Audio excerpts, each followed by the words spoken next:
Blood-red rain pours down from the sky like a bad omen. Beneath the storm, shattered armor lies soaked in blood. Surrounded by a mountain of corpses, one man stands alone. Completely exhausted, he barely clings to his sword. Everywhere you look, bodies are literally torn to pieces. Allies and enemies alike got completely wiped off the map. Panting heavily, he can barely process the sheer horror. Looking around, he realizes almost everyone is dead. Rage consumes him as he curses his own uselessness. But his panic gets cut short by a voice behind him. Bro is shocked a mere human could actually fight like this. Furious, our boy looks up to face the ultimate menace. The monstrous horned giant is still standing tall. Meet a Hayut, a literal god of destruction. This absolute monster wrecked half the empire on his own. He casually steps forward, oozing pure arrogance. Because of you, half the empire is now a graveyard.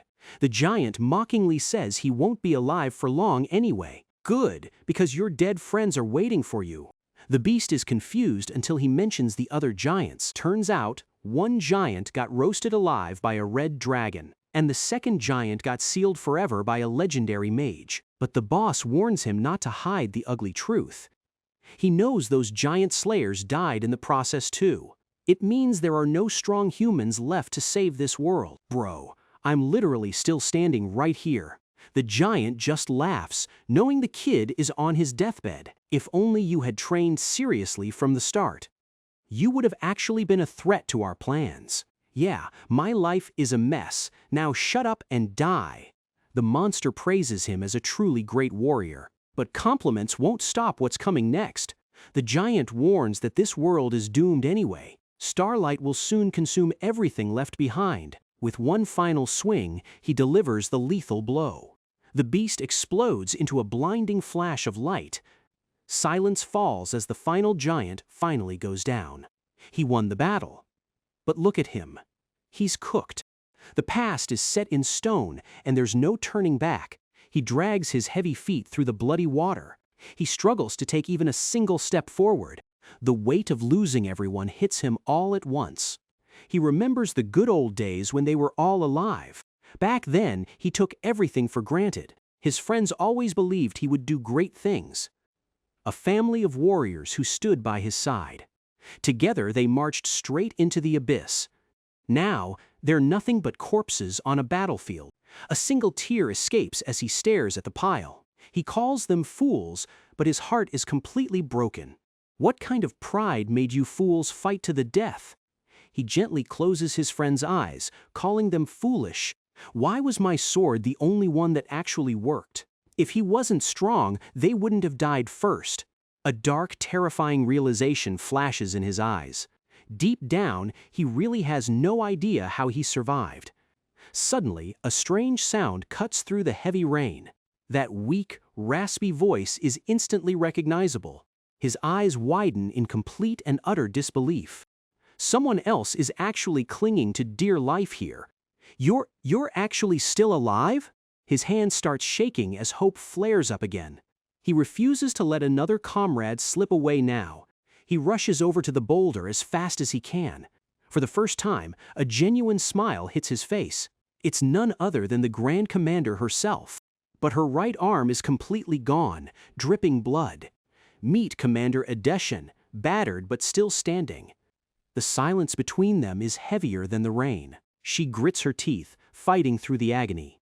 Even at death's door, they still find time to bicker. Tell me, is that giant monster finally dead? Yes, I killed him. His corpse is just over there. She lets out a sigh of pure, exhausting relief. Knowing it's over, she can finally rest in peace. Thank you, Ronin. You really saved us all.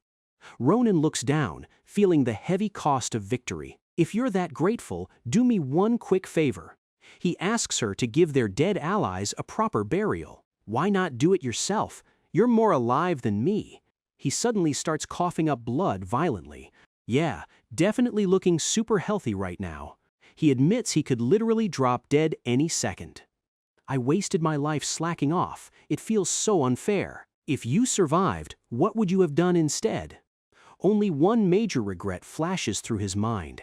I always wondered what going to the academy was like. He can't get the giant's final words out of his head. A memories of a silver-haired girl appears in his mind. Going to the academy was his late sister's dying wish. Well, at least I'll see my family again soon. She tries to give him hope, but they both know better. His vision starts going dark as his body shuts down. Thunder rumbles as the light completely fades away. A soft, strange droplet falls into the puddle. Suddenly, both of them freeze in absolute shock.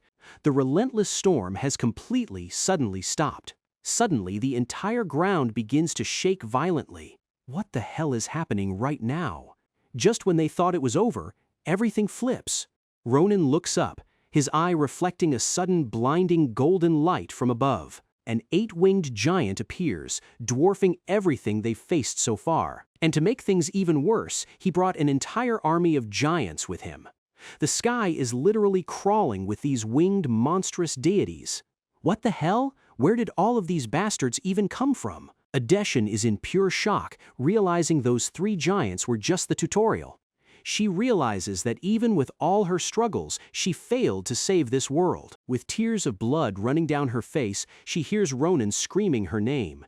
Ronan snaps her back to reality with a desperate, furious shout. "Get a hold of yourself, hurry up and throw me up there so I can slash them." She can't believe this absolute madman still wants to fight an entire army. Are you crazy?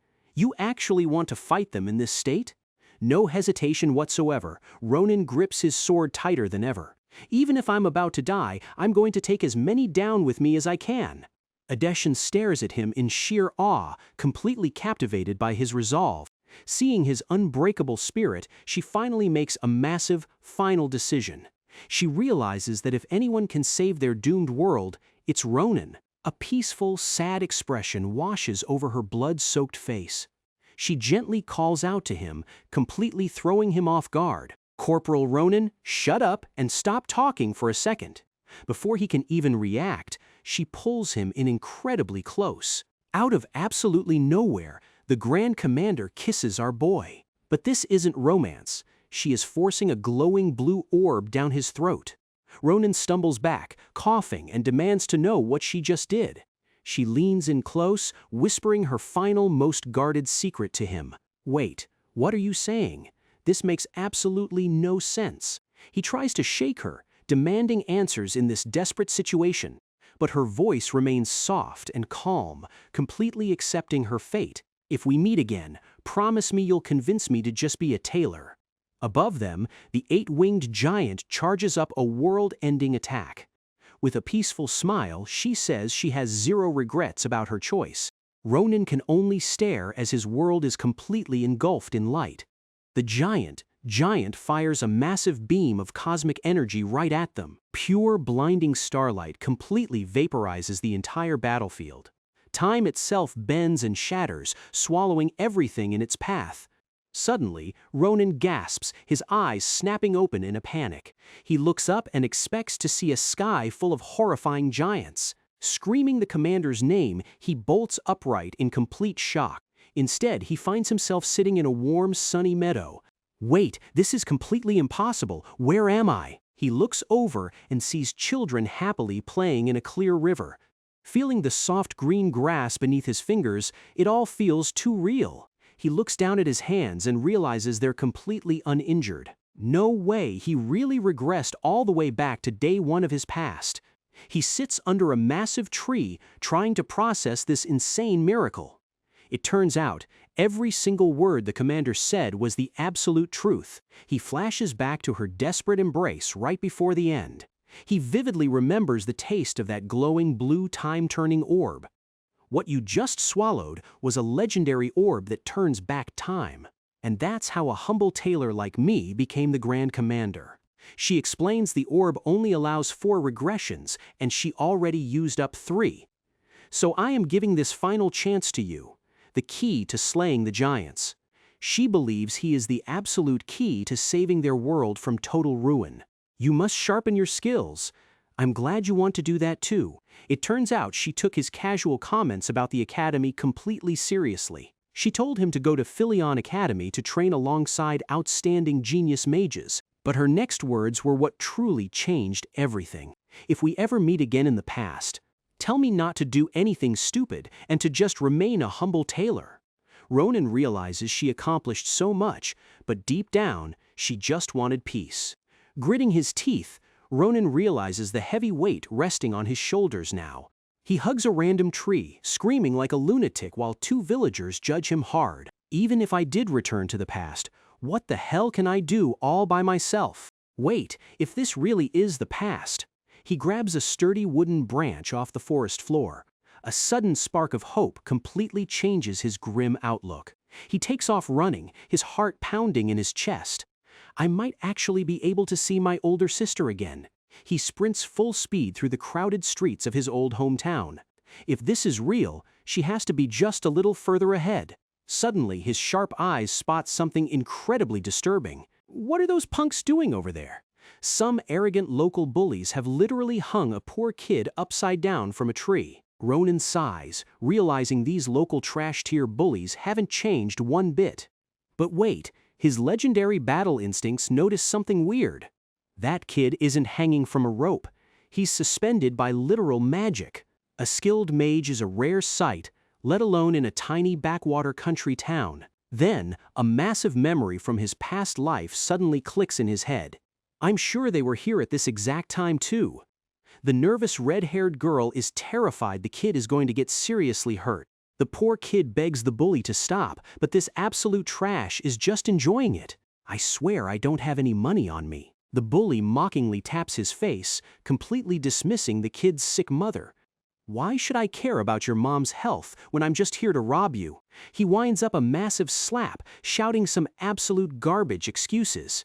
He brutally smacks the defenseless kid while his lackeys laugh in the back. These low lives have zero shame, abusing a helpless child for some copper coins. "Hey, stop right there." Instead of backing down, the bully demands she lift the kid even higher. Azel shivers, terrified he might lose control and drop the poor kid from that height. "Shut up and lift him up, Azel. Do it now unless you want to hang right next to him." Azel begins to regret ever showing off his magic in public. He just wanted to prove he was actually useful at something. His hands tremble violently, unable to summon enough power to comply. Tears fill his eyes as sheer terror completely paralyzes him. Still, he tries to muster up the courage to refuse.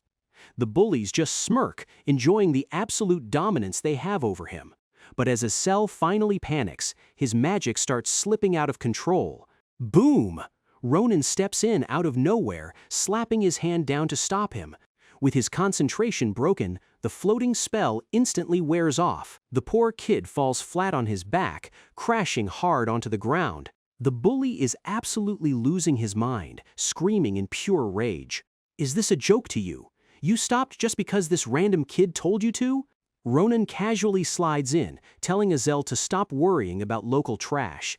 "Forget about him, Azel. Come and have a little chat with me instead. I have some very important questions to ask you."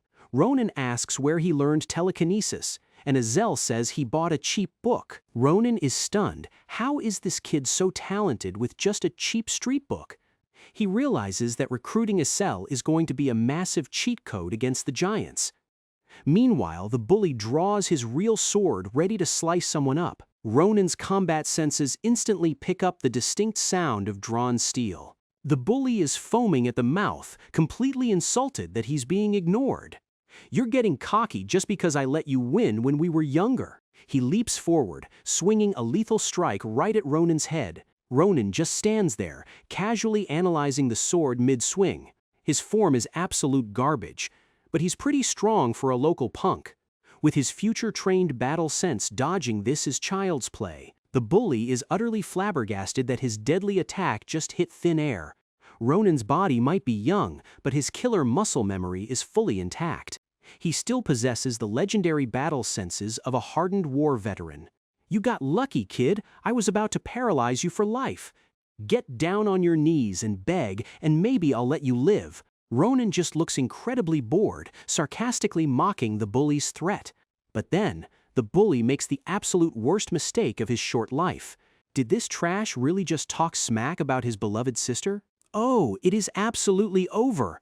Ronan goes full demon mode in a split second. The bully stands frozen as blood suddenly erupts from the side of his head. Bro's ear gets cleanly sliced off before he can even process what happened. His sword clatters uselessly to the ground as reality finally hits him. The bully screams in absolute agony, clutching the bloody stump of his ear. My ear! He literally cut off my freaking ear! Ronan takes a slow, menacing step forward, looking completely heartless. Standing over him like a grim reaper, Ronan gazes down with dead eyes. Tell me, do you actually want to die right here? A cold, suffocating silence falls over the entire clearing. The lackeys are shaking in their boots, unable to believe their eyes. This monster literally sliced off an ear using a blunt wooden stick. Ronan casually turns his gaze to the other three trembling punks. He kicks the bleeding bully like a piece of garbage, telling them to scram and leave all the stolen money as compensation for ruining my mood. The bullies immediately toss the money bag and run for their lives. Ronan tosses the heavy bag of coins back to the poor victim. Keep it, kid. All I want is this nice steel sword anyway. The kid literally starts crying, thanking Ronan like he's a savior. Ronan just waves him off, telling him to head home safely. But then, Azel steps forward, looking extremely shy and nervous. Azel begins to stutter out a very quiet, nervous apology. He bows deeply, feeling guilty for almost letting his magic go wild. Meanwhile, the main bully is running home, utterly traumatized by Ronan. Azel stammers, explaining that he only went along with the bullying because he was threatened. Tearfully, he admits he was just too terrified to stand up for himself. He bows his head in shame, apologizing repeatedly for his weakness. The freckled kid smiles gently, completely understanding Azel's fear. He reminds Azel that they were both victims of the same bully. Looking at Azel, he realized they were both in the exact same boat. There is no resentment here, just shared pain between two kids. He places a hand on Azel's shoulder, telling him to stop blaming himself. It's not your fault, but thank you for having the courage to apologize. The two kids finally make peace, breaking the cycle of fear. With a lighter heart, the freckled kid heads back to his family. Azel waves goodbye, finally feeling a sense of relief. Ronan watches closely, formulating a master plan in his head. He notices Azel is actually a diamond in the rough. This kid has incredible potential. He just needs the right push. Hey, remember how I said I had some business with you? Perfect. Meet me right back here in 4 days. I'm busy right now, so make sure you show up when the moon is high. He gives one final terrifying warning that sends a shiver down Azel's spine. Don't be late, or you're dead, he shouts, dashing away. Azel is left standing there, completely questioning his life choices. After a long sprint, Ronan finally arrives at a cozy cottage in the forest. He stands before the wooden door, his heart hammering against his ribs. He clutches a bouquet of fresh roses, suddenly feeling incredibly nervous. He remembers she loved flowers, but wonders if this is too dramatic. Just as he's about to throw them away, the door suddenly creaks open. A familiar gentle voice calls out from the doorway. Oh, is that you, Ronan? In his past life, he thought about this exact reunion a million times. He always wanted to apologize for leaving her behind to fight a hopeless war. But that was the regret of a dead soldier. This time, he is here to protect her. You're home early today, she says, her smile radiating pure warmth. Yeah, I'm finally back, he whispers, holding back tears. He extends the bouquet, offering her the flowers with a shy smile. A feast is set on the table as they sit down to enjoy a peaceful meal. Meet Errol, Ronan's older sister, absolutely overjoyed by his sweet gesture. She literally squeals with delight, making our tough hero blush like crazy. She tries to pile his plate with endless food, doting on him like crazy. Ronan suddenly asks her how old she is, trying to calculate the timeline. He plays it off as a joke, but she is highly offended he forgot her age. Does your head hurt? Do you have a fever? She asks, getting worried. If she is 22, that means we have 10 years before the invasion. Her hand feels incredibly soft, a stark contrast to the horrors of war. She sighs in relief, confirming he doesn't have a fever. She is still just as bright, kind, and warm as I remember. A quiet, beautiful moment he wishes could last for eternity. But to protect this peaceful life, he has to become strong enough to slay gods. Ronin looks her dead in the eye and says he has an announcement to make. "I've decided. I'm going to enter Philion Academy." Her jaw drops in absolute shock. Her slacker brother actually wants to study? "Wait, really?" she squeals, her eyes literally shining like stars. She aggressively shakes his hand, thrilled that he finally wants to study. Before he can even react, she sprints off to prep a huge surprise. She begins tearing the house apart looking for something, sending a mouse flying.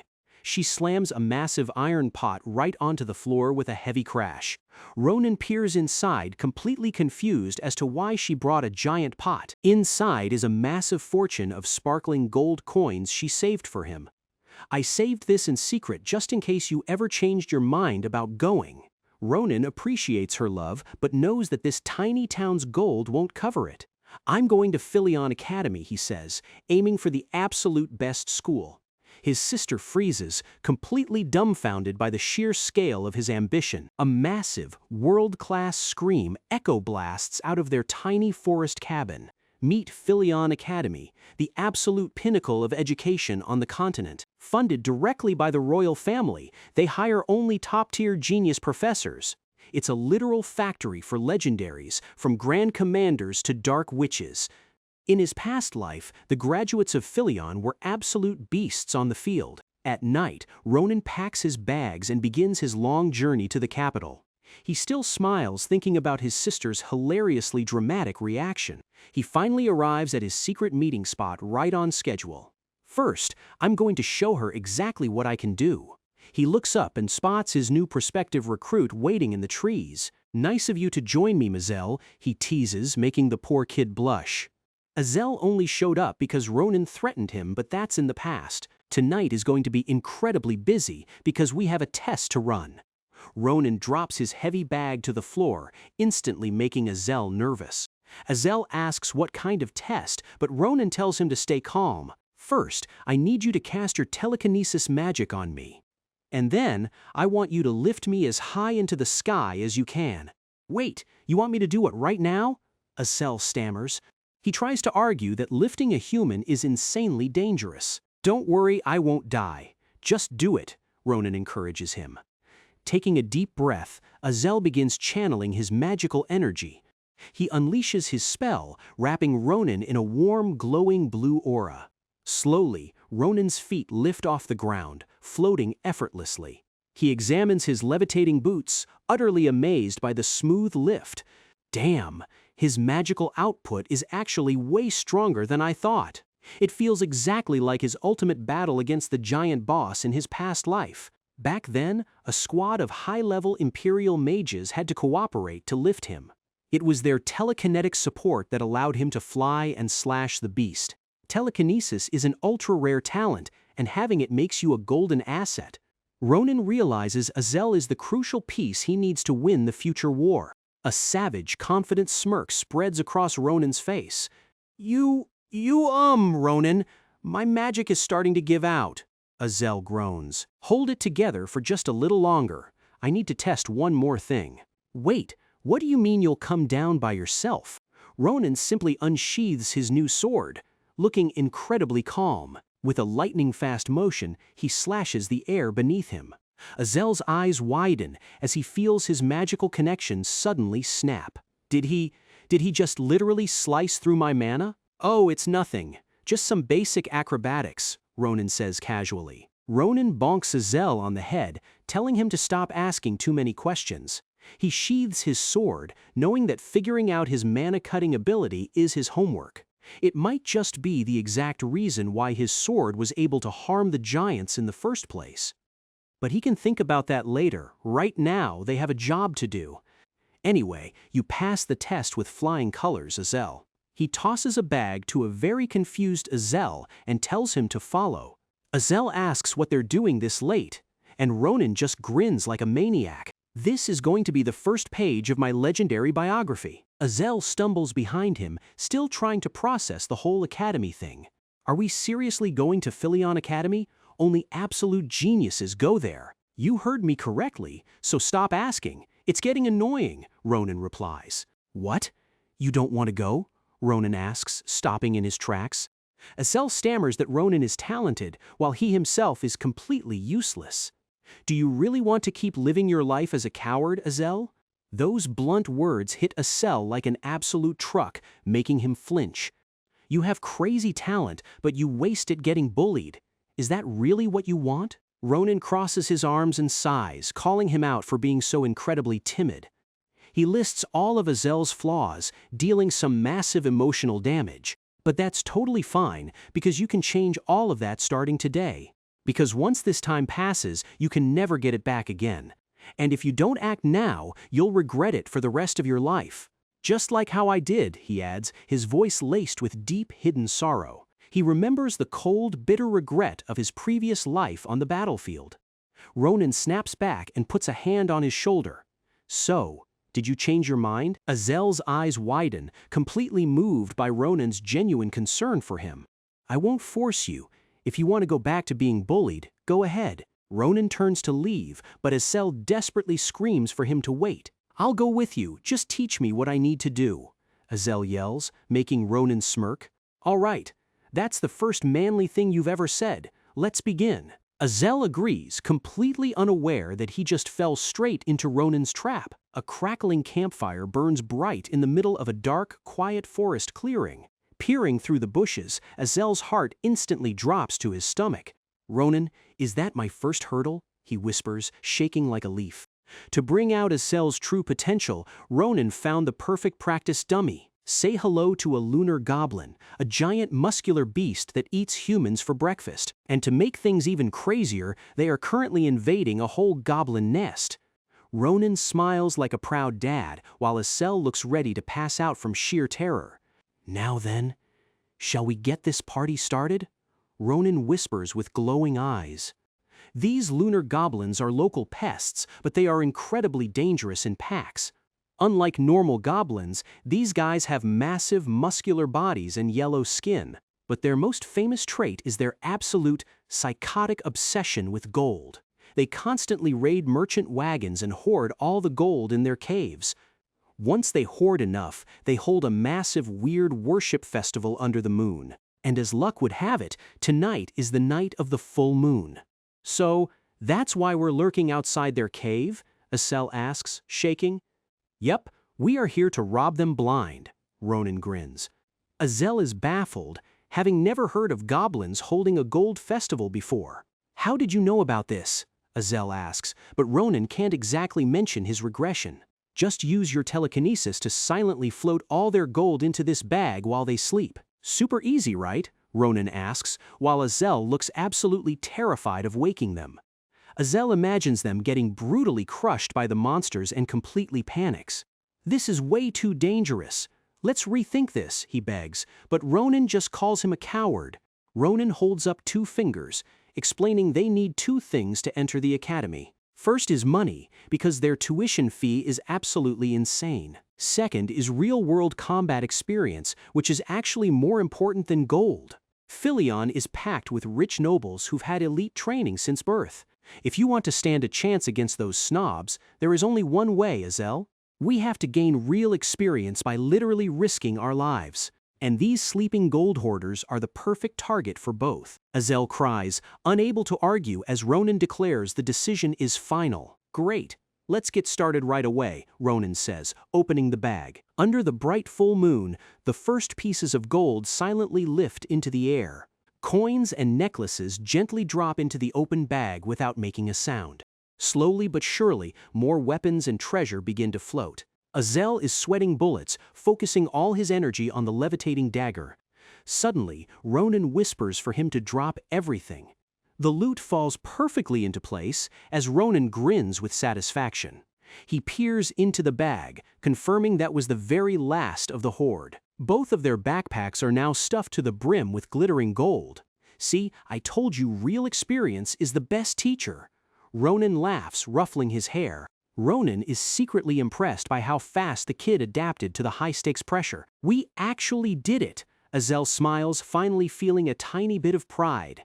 Ronin has a terrifying, devious grin. He just scored the ultimate loyal minion. All right, now that we're rich, let's get out of here, Ronin says, strapping his bag. Yep, we got what we came for. Time to head home. He wants to leave immediately, right before anything goes horribly wrong. Right on cue, a dark crow flies past, shattering the peaceful night. Damn it! Two Imperial soldiers shout, desperately sprinting through the trees. They are chasing the crow, screaming insults at the flying bird. Suddenly, the soldiers' loud shouting echoes right toward their hiding spot. What kind of absolute psychos are causing a scene at this hour? All that noise instantly wakes up the sleeping goblin guard. He turns around to check on their precious hoarded treasure. The chest is completely empty, sending the monster into a blind, confused rage. "Thieves!" he screeches, kicking the other goblins awake. The entire nest wakes up, furious and looking for blood. Suddenly, one of them catches a rustling sound coming from the bushes.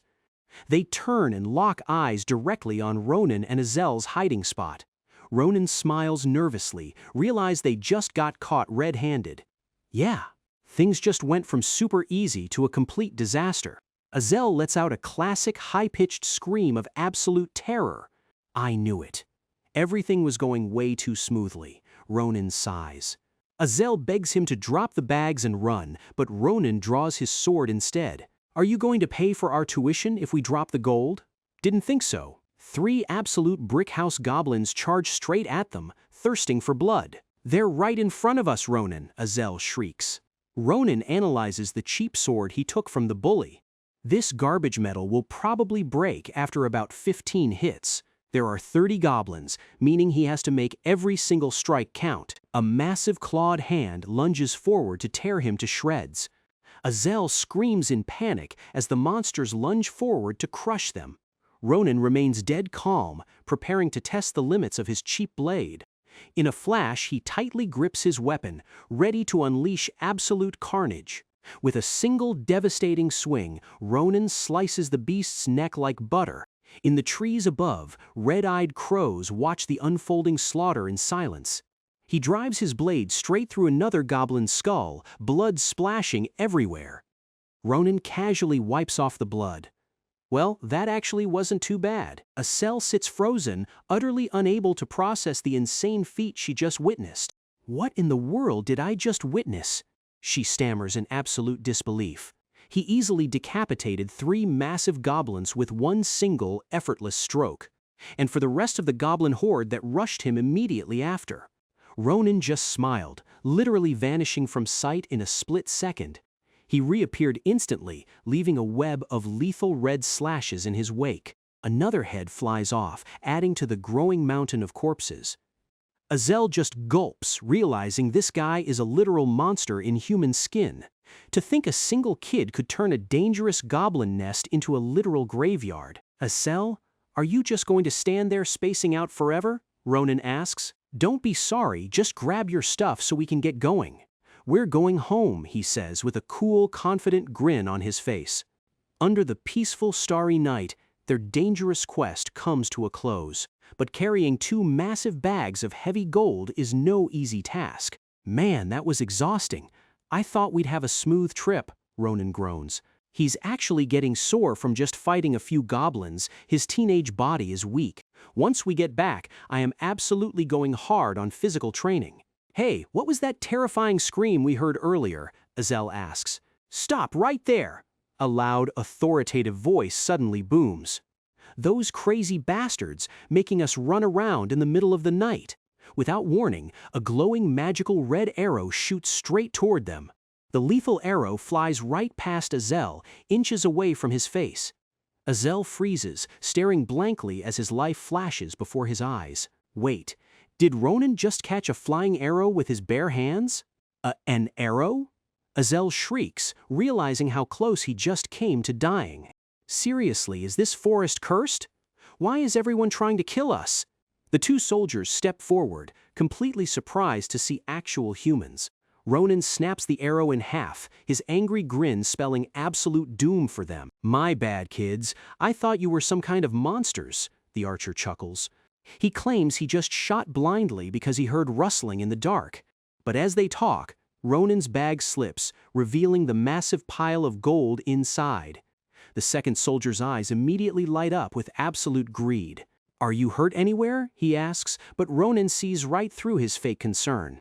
"Stop with the terrible acting and answer me properly," Ronan says coldly. "Who the hell are you?" he demands, his eyes glowing with pure bloodlust. The two soldiers immediately sweat, feeling a suffocating pressure from a kid. "Ha ha ha, sorry, my bad. I forgot to introduce ourselves properly," he stammers. But under the table, the archer is already reaching for his hidden dagger. "Caliboro!" he screams, lunging forward to slice Ronan's throat open. Ronan calmly watches him, recognizing the name of their secret group.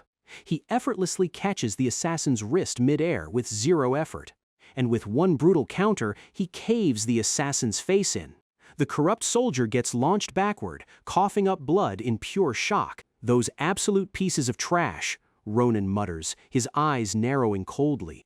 The second thug charges at Ronan, completely furious and swinging a dagger. The assassin suddenly targets Azel, aiming his blade right at her face. Panic-stricken, Azel desperately summons his magic to defend herself.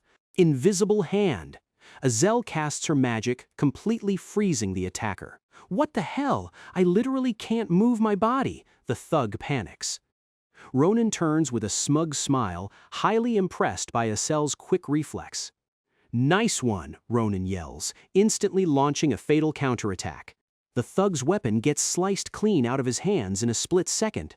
Ronan lands a flawless, blinding slash that cleanly cuts the thug down. The thug stands frozen for a moment, completely unable to process what just hit him. Who are you?" he whispers as fatal red cuts appear across his torso. With a horrific scream, the thug collapses as blood splurts everywhere. Azel falls backward, completely traumatized by the sheer brutality of it all. Is he dead?" Azel stammers. "Of course, why let someone trying to kill us live? Besides, those guys belong to Caliboro." Azel's eyes widen at the name. They are the Empire's most notorious poaching, kidnapping, and human trafficking ring. "So you've heard of them," Ronan says, looking down at the dying archer. "If it wasn't for me, they would have harvested your organs and buried you in the dirt. Letting scum like this walk away is the real crime here," Ronan explains coldly. Suddenly, the tied-up bag left behind by the thugs begins to wiggle. "Stop whining and wait, what the hell is that?" Ronan mutters as it twitches. "Why on earth is that bag moving around like crazy?" Azel shrieks in terror. "Is it some kind of rare poached animal?" Ronan asks carefully, untying the rope. He opens the bag, and a mysterious glowing blue creature pops right out. A majestic bluebird flies out, letting out a loud, high-pitched chirp. "What is up with this glowing blue chicken?" Ronan asks, completely unimpressed. The adorable blue bird flutters its wings, chirping happily at them. "I've never seen a blue bird in my entire life," Azel gasps in pure wonder, but Ronan's sharp eyes instantly lock onto the heavy shackles on its legs. That is a Caliboro poaching shackle designed to block mana and restrict movement. They only use those high-grade shackles on incredibly rare legendary beasts. Suddenly, a glowing golden magic circle manifests right above the tiny bird. A loud, crackling voice echoes directly from the glowing magic portal. Both of them jump back, completely startled by the sudden voice. Did that bird just talk?" Azel screams. "No, idiot, it's a magic link." He realizes the thug's bag must have had a rare mana-blocking enchantment. "I am Varen, a researcher of mythical beasts and Marpez's guardian," the voice says. "I've been desperately trying to find him for days. I'm so relieved he's safe." "We are just some very helpful, righteous passers-by," Ronan says with a smirk. "We basically ran into some low-life poachers who had your bird. And by fight, I mean we completely obliterated them." The details are honestly way too bloody and graphic for him to explain, so he decides to keep the messy details entirely to himself. Long story short, we saved it. The researcher on the other end is shocked. "I'm incredibly indebted to you. I can't thank you enough," Varen says. Ronan asks how they can return the bird as it looks completely exhausted. "If I take these cuffs off, will it be able to fly back to you on its own?" Varen explains the bird has an amazing homing instinct, so freeing it is enough. With one incredibly precise swing, Ronan shatters the magical metal shackles. "Go on, fly back to your owner, Bluey," Ronan says gently, sheathing his sword. The adorable bird looks at him with sparkly, grateful eyes, chirping happily. Suddenly the bird flies right up to Ronan's face, throwing him off completely. "Wait, why is this bird rubbing its butt on my face?" Ronan yells, utterly annoyed. Varen explains that plucking one of its feathers will act as a compass to find it again. "So if you ever visit the capital, please come see me in Marpez." Varen cheers. With a loud chirp, Marpez flies high into the night sky, heading back home. "Man, that bird is insanely fast." Azel gasps, then notices Ronan holding something. Ronan looks down at his hand, noticing a sharp, stinging pain on his palm. He opens his hand and finds a mysterious, dark galaxy-colored egg. "Wait, what on earth is this?" Ronan mutters, completely baffled. A few days pass, and our duo finally arrives at a bustling merchant town. Workers are busy loading cargo, making the town feel alive and active. A wealthy merchant inspects their looted jewelry, completely mesmerized by its quality. Meet Duan Carabel, a wealthy merchant willing to pay top dollar for their loot. "Every single item you brought is of supreme quality. This is my lucky day." Ronan smirks proudly, glad to finally find a merchant who doesn't try to scam him. Because the last merchant tried to lowball him, and Ronan almost started a war right there. They happily shake hands, sealing a highly profitable deal for both parties. "Is there anything else you want appraised?" Duan asks, and Ronan reaches into his pocket. Ronan pulls out the strange galaxy egg, making Duan's jaw completely drop. Ronan recalls the night the dream bird left this mysterious object behind. It was actually a legendary egg, glowing with a beautiful cosmic light. At first, Ronan thought the bird literally pooped in his hand and got incredibly mad. To test its durability, Ronan threw it as hard as he could against a giant boulder. Instead of breaking, the egg completely shattered the boulder into tiny pebbles. "Well, that's one incredibly sturdy egg," Ronan realized, completely speechless. Back in the present, Duan inspects the cosmic egg with deep, intense curiosity. This is a rare byproduct of a mythical beast. It must be worth a fortune. Duan strokes his chin, carefully analyzing the color and incredible texture. Ronan smiles excitedly, hoping to hear that he's holding a priceless treasure. "Is this petrified horse poop?" Duan asks, instantly breaking Ronan's soul. "Oh, of course not, sir. I was just joking. I have no idea what this is." "You should probably take this to a specialized magic appraiser," Duan suggests. Ronan sighs, his curiosity piqued. "Yeah, I guess I have to find out what this is. By the way, do you have any books about Philion Academy?" Ronan asks. "You're taking the entrance exam? What perfect timing," Duan says with a wide grin. "My daughter is also taking the exam. She can definitely help you guys." "What's going on, Dad?" A clear, confident voice asks from behind. Ronan and Azel turn around as Duan proudly introduces his daughter. Meet Maria, a stunning blonde warrior who looks incredibly capable. Ronan's heart completely stops. He instantly recognizes her. No way could she really be the legendary warrior from his past? "Maria, say hello to our valuable new business partners," Duan calls out. "You mean these little babies?" she scoffs, making her dad panic instantly. "I am so sorry. She grew up around rough merchants, so she has a big mouth." But Ronan ignores them, stepping directly up to the blonde girl. He stares her dead in the face. "Are you really Maria?" The Maria whose middle name is Sen? Her eyes widen in complete shock. Ronan smiles subtly, amazed to see one of his future war comrades alive and well. In his past life, the Maria Sen he knew was a fierce, legendary male warrior. "Hey, let me ask you a quick question." "Lean in real close," Ronan whispers. She leans in close, and Ronan asks her a hilariously inappropriate question. "Do you have a dick down there?" he whispers deadpan. Maria freezes, wondering what kind of absolute garbage she just heard. Ronan just looks at her, dead serious, and waiting for an answer. "A dick?" she thinks, her mind completely shattered by this weirdo. Honestly, looking at you now, there's no way you have one, he murmurs. He wonders if her dad had another secret son he didn't know about. Shut up, you crazy bastard, she screams, delivering a massive slap. Ronan holds his cheek, instantly recognizing the familiar force of that slap. Yes, she really is the legendary warrior Maria Sen from his past life. In the past, Maria was in charge of military supplies on the front lines. Back then, they were close comrades who regularly shared drinks and laughs. But whenever the boys talked about Guy's business, Maria got weirdly angry. And she always had a violent habit of slapping Ronan whenever he was annoying. Ronan always wanted to ask why she was so sensitive, but never got the chance, because Maria tragically died in battle long before Ronan did. To think I finally found the answer to my question here, Ronan smirks. Wait, you were actually a girl? He thinks as Maria gets even angrier. Are you laughing? You want another slap? She screams, lunging at him. Boom! Ronan easily counters, landing a solid bonk right on her head. Ouch! You only got that slap because I let you, Ronan scolds her. She is absolutely fuming, her green eyes practically burning with rage. I'll hit you twice, you crazy bastard, she yells, attacking him again. They end up in a childish, hilarious hair-pulling fight right in the open. Asel and her dad can only watch in absolute sweat-dropping disbelief.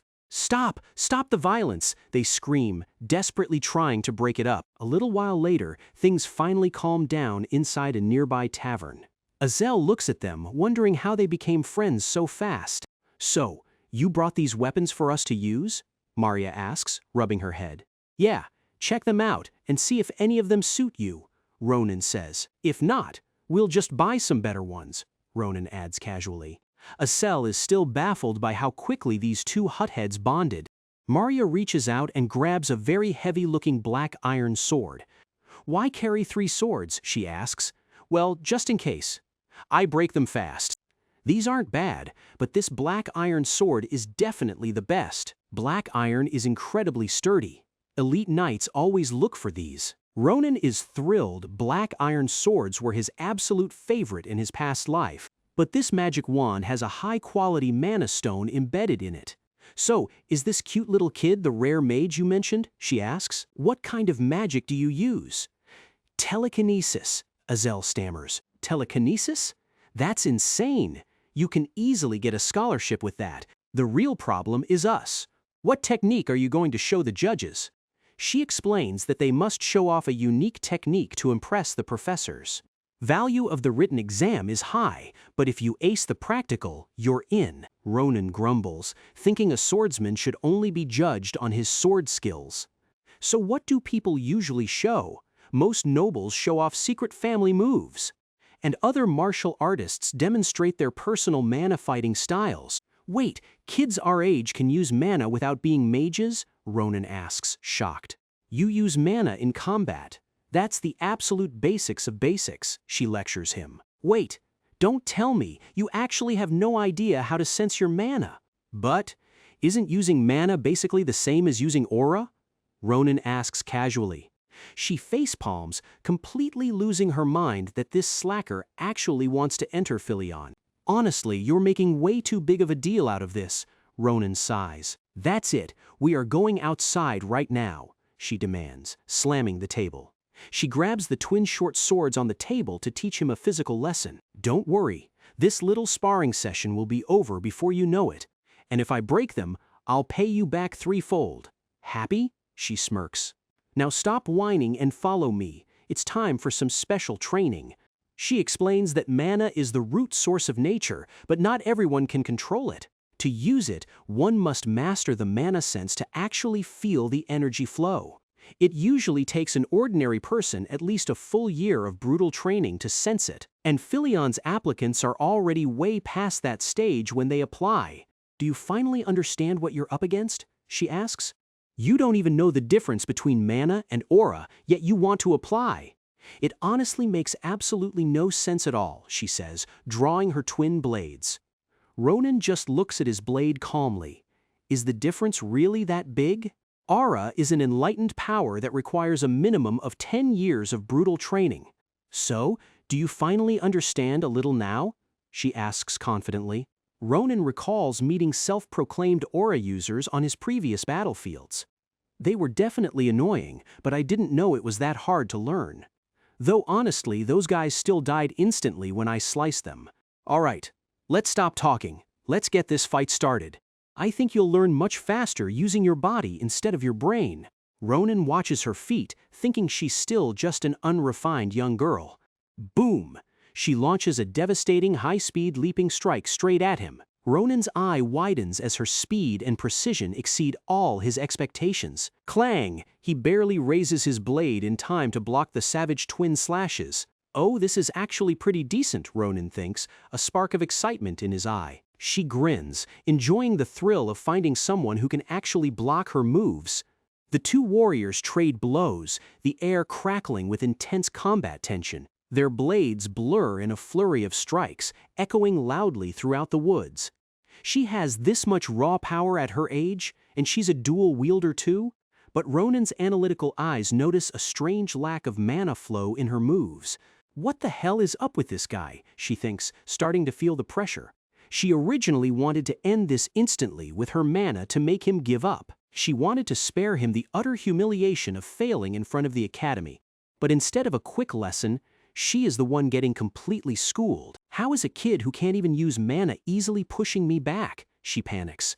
She backs up, completely horrified by the gap in their sheer physical skill. With a swift acrobatic leap, Ronan easily evades her horizontal slash. He swoops down from above, his eyes glowing like a true predator of the night. Her instincts scream at her to dodge instead of trying to block his heavy strike. Boom! Ronan's heavy blade smashes into the ground, barely missing her head. She skids backward on the dirt, her heart hammering wildly in her chest. Wow, I would have been completely cooked if I hesitated for a split second. You're definitely not normal, are you? She asks. Same goes for you, he grins. You're really good, but your center of gravity is slightly off, Ronan points out. Fix that, and you'll be unstoppable, he waves, casually walking away. Don't you dare think you've won just because of that, she snaps, pointing her sword at him. You said you'll pay me back threefold if they get damaged, right? She demands, showing the cracks. Right on cue. The cheap metal blade completely shatters into tiny pieces. Maria stands frozen, staring at the broken hilt in absolute disbelief. Get the price of that sword ready, he shouts back, walking away with a smirk. Azel quietly walks up behind her, gently tapping her on the shoulder. I can totally understand exactly what you're feeling right now, Azel says. Hurry up, Azel, I'm tired, Ronan shouts, and Azel immediately dashes after him. Maria stands in the clearing, watching the chaotic duo leave, wondering who they are. The next morning, Ronan and Azel head back to the market to collect their earnings. But when they arrive, they find Maria waiting for them with a giant pile of books. Are these workbooks? Yep, these are Philion's study guides that I personally wrote. Azel's eyes sparkle with joy, but Ronan looks highly suspicious of her sudden kindness. If this is a trap to screw me over? Relax, I just genuinely took a liking to you guys. It's all completely free. Because I want us all to pass, she laughs proudly. I'd teach you myself, but my dad and I have to travel for merchant business now.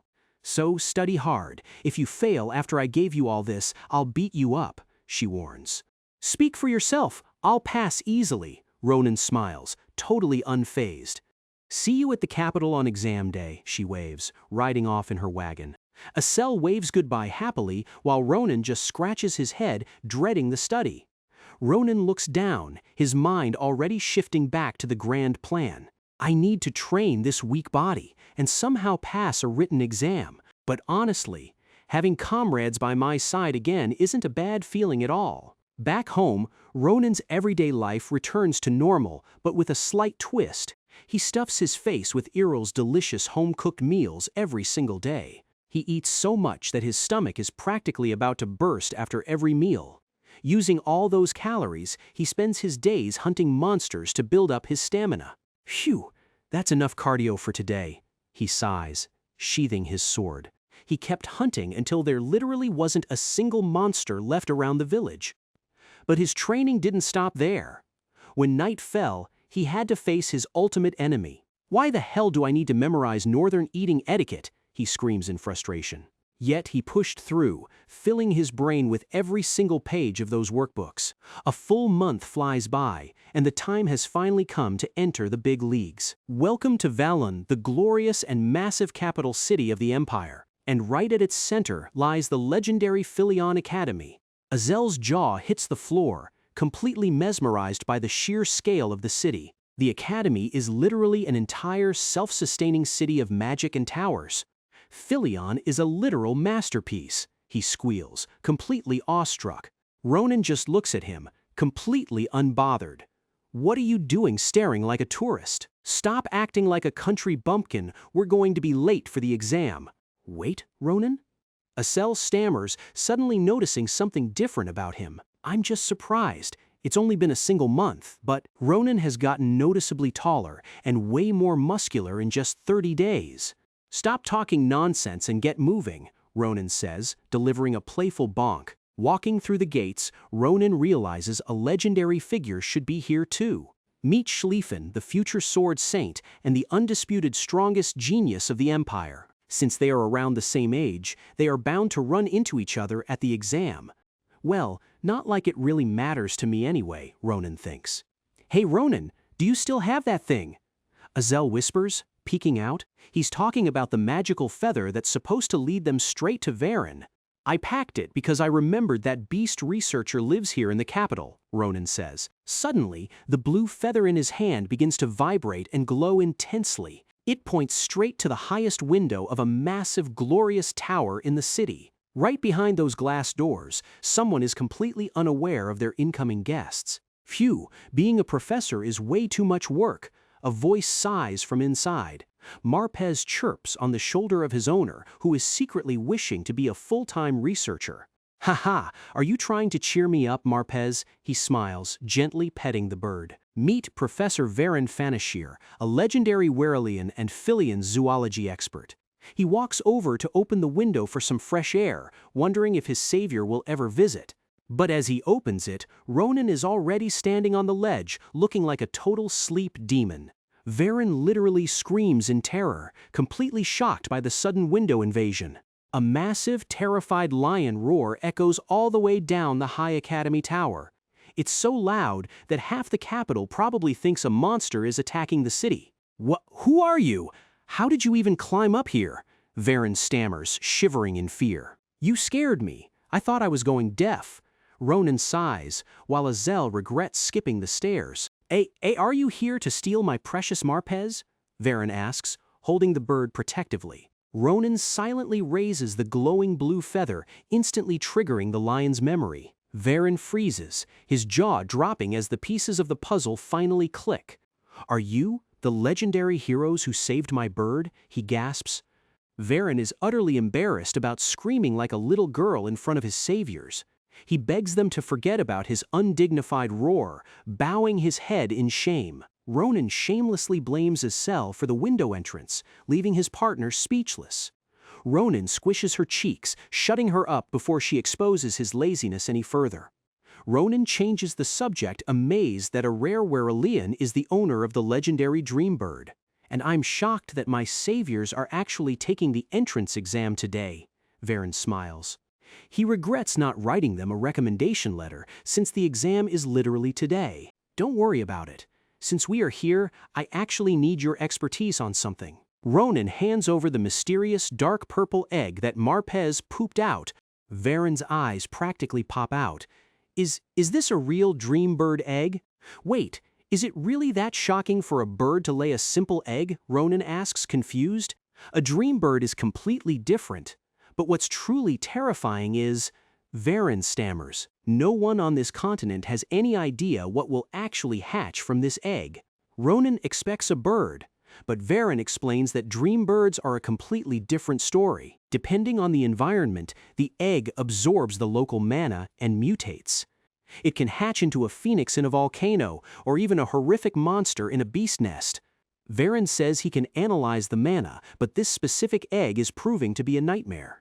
The chaotic, raging mana inside is swirling like molten metal, totally out of control. It is completely impossible to predict what will hatch from this, Varen admits. Varen asks Marpez what kind of crazy places he was wandering in to make such an egg. I've never seen such a shameless bird. Ronan grumbles, totally exhausted.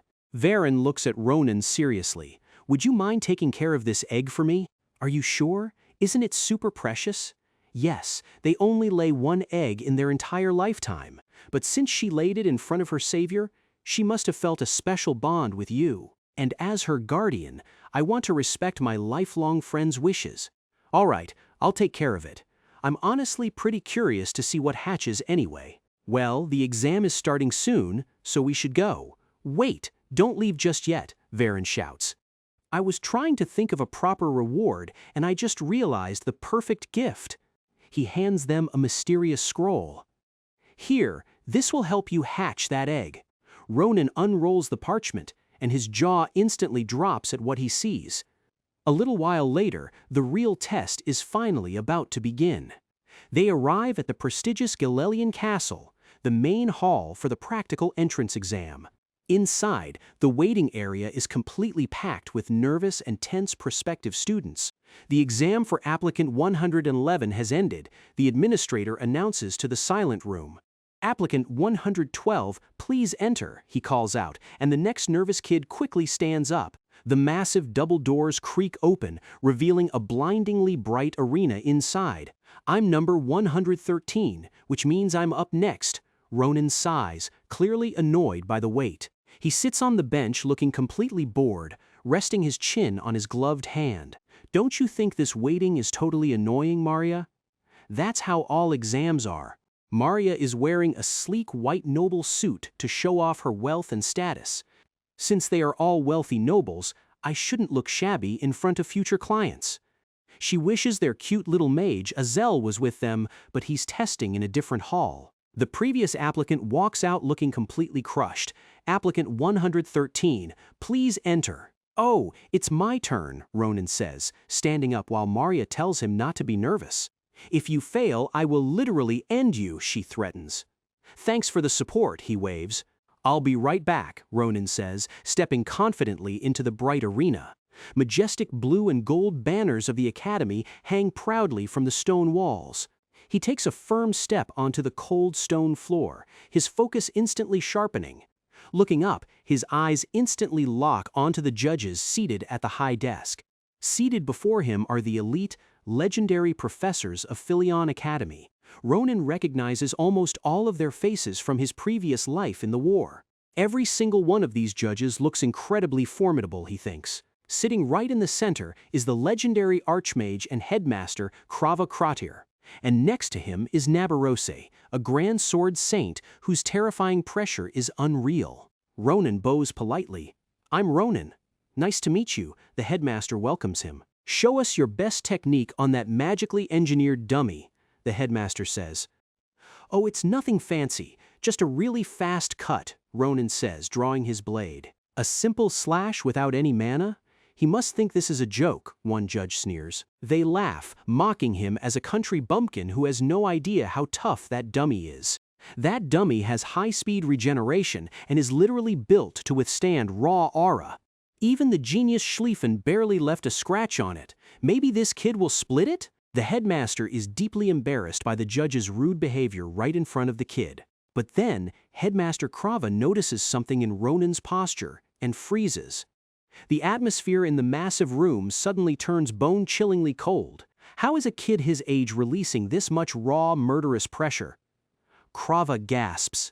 Ronan slides his foot forward, his stance radiating the aura of a master. Boom! He delivers one single lightning-fast strike that rips the air apart. The shockwave of the slash is so strong, it blows the hair right off the judges' faces. Grand Sword Saint Nabaroses is left completely speechless, her eyes wide with shock. Ronan calmly sheathes his black iron blade as if he just sliced a piece of paper. That's all, Ronan says politely, giving them a slight bow. The two arrogant judges are now sweating bullets, completely unable to find any words. What do you think of that, headmaster? One of them stammers, pale-faced. Krava can only stare in absolute silence, his jaw practically dropping. As a master of magic, he can't believe what a mere human just accomplished. Boom! Grand Sword Saint Nabaros slams her leg onto the table and leaps up. She draws her blade and dives straight from the high balcony to attack him. Even with a legendary sword Saint lunging at him, Ronin doesn't flinch. Her blade stops mere inches from his neck, and Ronin just stares at her, deadpan. "Who the hell are you?" she demands, her voice shaking with intense curiosity. "That swordsmanship. Who on earth did you learn that from?" she demands. In a split second, the legendary sword Saint drops from the sky, holding her blade right at his throat. Instead of flinching, our boy just stares back with zero fear, completely unfazed by her insane speed. "Who did you learn that swordsmanship from?" she demands, her eyes piercing straight into his soul. Ronin just plays dumb, forcing her to immediately change the question before things get more awkward. She asks if he even saw her insanely fast movements, and Bro casually hits her with a lazy compliment. She points out that drawing a sword in that tiny window is impossible, yet he somehow swung it thrice, yes, 3 times, she repeats, completely exposing the secret technique he tried so hard to hide. She calls it an arrogant cut, and Ronin's heart skips a beat as he realizes he's finally been caught. Bro really thought he could slip by unnoticed, but this woman is on a completely different level. She realized that during his demo he deliberately played down his monstrous power on the dummy. "You purposely slowed down that last strike just in case we couldn't keep up with your real speed." She claims he was trying to be considerate, making him look like the ultimate overpowered flexor. Even the headmaster looks stunned, asking Ronin if he has forgotten where he's taking his exam. Meanwhile, the other theory professors are sweating bullets, realizing they missed the entire flex. Ronin tries to clarify that he only slowed down because he didn't want his cheap sword to shatter. But looking at her furious expression, he instantly realizes she is not buying that excuse at all. Fortunately, she decides to pull her sword back, letting the heavy, suffocating tension drop. Coldly, she tells him she'll remember his name, leaving Ronin wondering if that's really all she wanted. "I will definitely teach you myself," she whispers, her eyes flashing with a terrifying promise. Yep, Bro is marked, as she slams back into her seat while the headmaster watches in amusement. The headmaster realizes she basically just called dibs on this absolute monster of a student. Seeing the potential, the old man gets serious and decides it's finally time to pay close attention. He decides to wrap up the practical exam with a final open-ended question with no right answer. "Ronin, what is it that you truly want to learn by coming all the way to Philion Academy?" The room goes dead silent as everyone waits to see what this mysterious genius is going to say. To answer that, Ronin's mind flashes back to his past life, standing on a mountain of cold corpses. With the ghostly shadow of his past self behind him, he delivers his answer: to not have any regrets. That single sentence strikes the headmaster like a lightning bolt, leaving him completely speechless. "I see.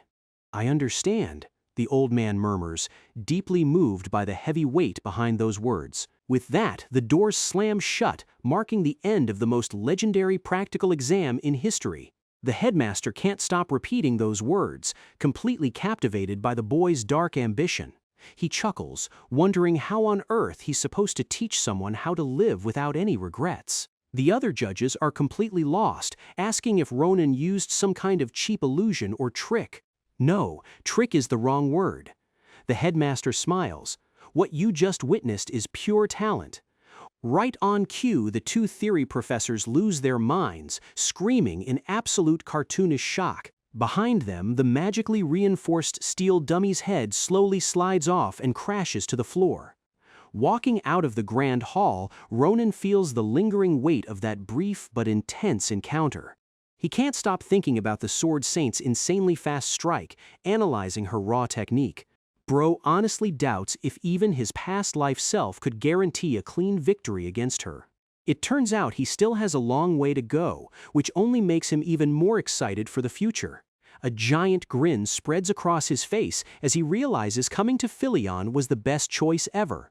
"If it's here, I'm absolutely sure I'll be able to learn a lot," he thinks with anticipation. Now, the only obstacle left is the written exam, which he's been casually studying for a whole month. So this next part should be a total breeze, he thinks, oozing with absolute confidence. Cut to the present, and Bro is sitting on the floor with his soul literally leaving his body. "I'm completely screwed," he mumbles, wrapping himself in a dark blanket of unfiltered despair. Maria can't believe her ears, yelling about how he failed to answer even half of the exam questions.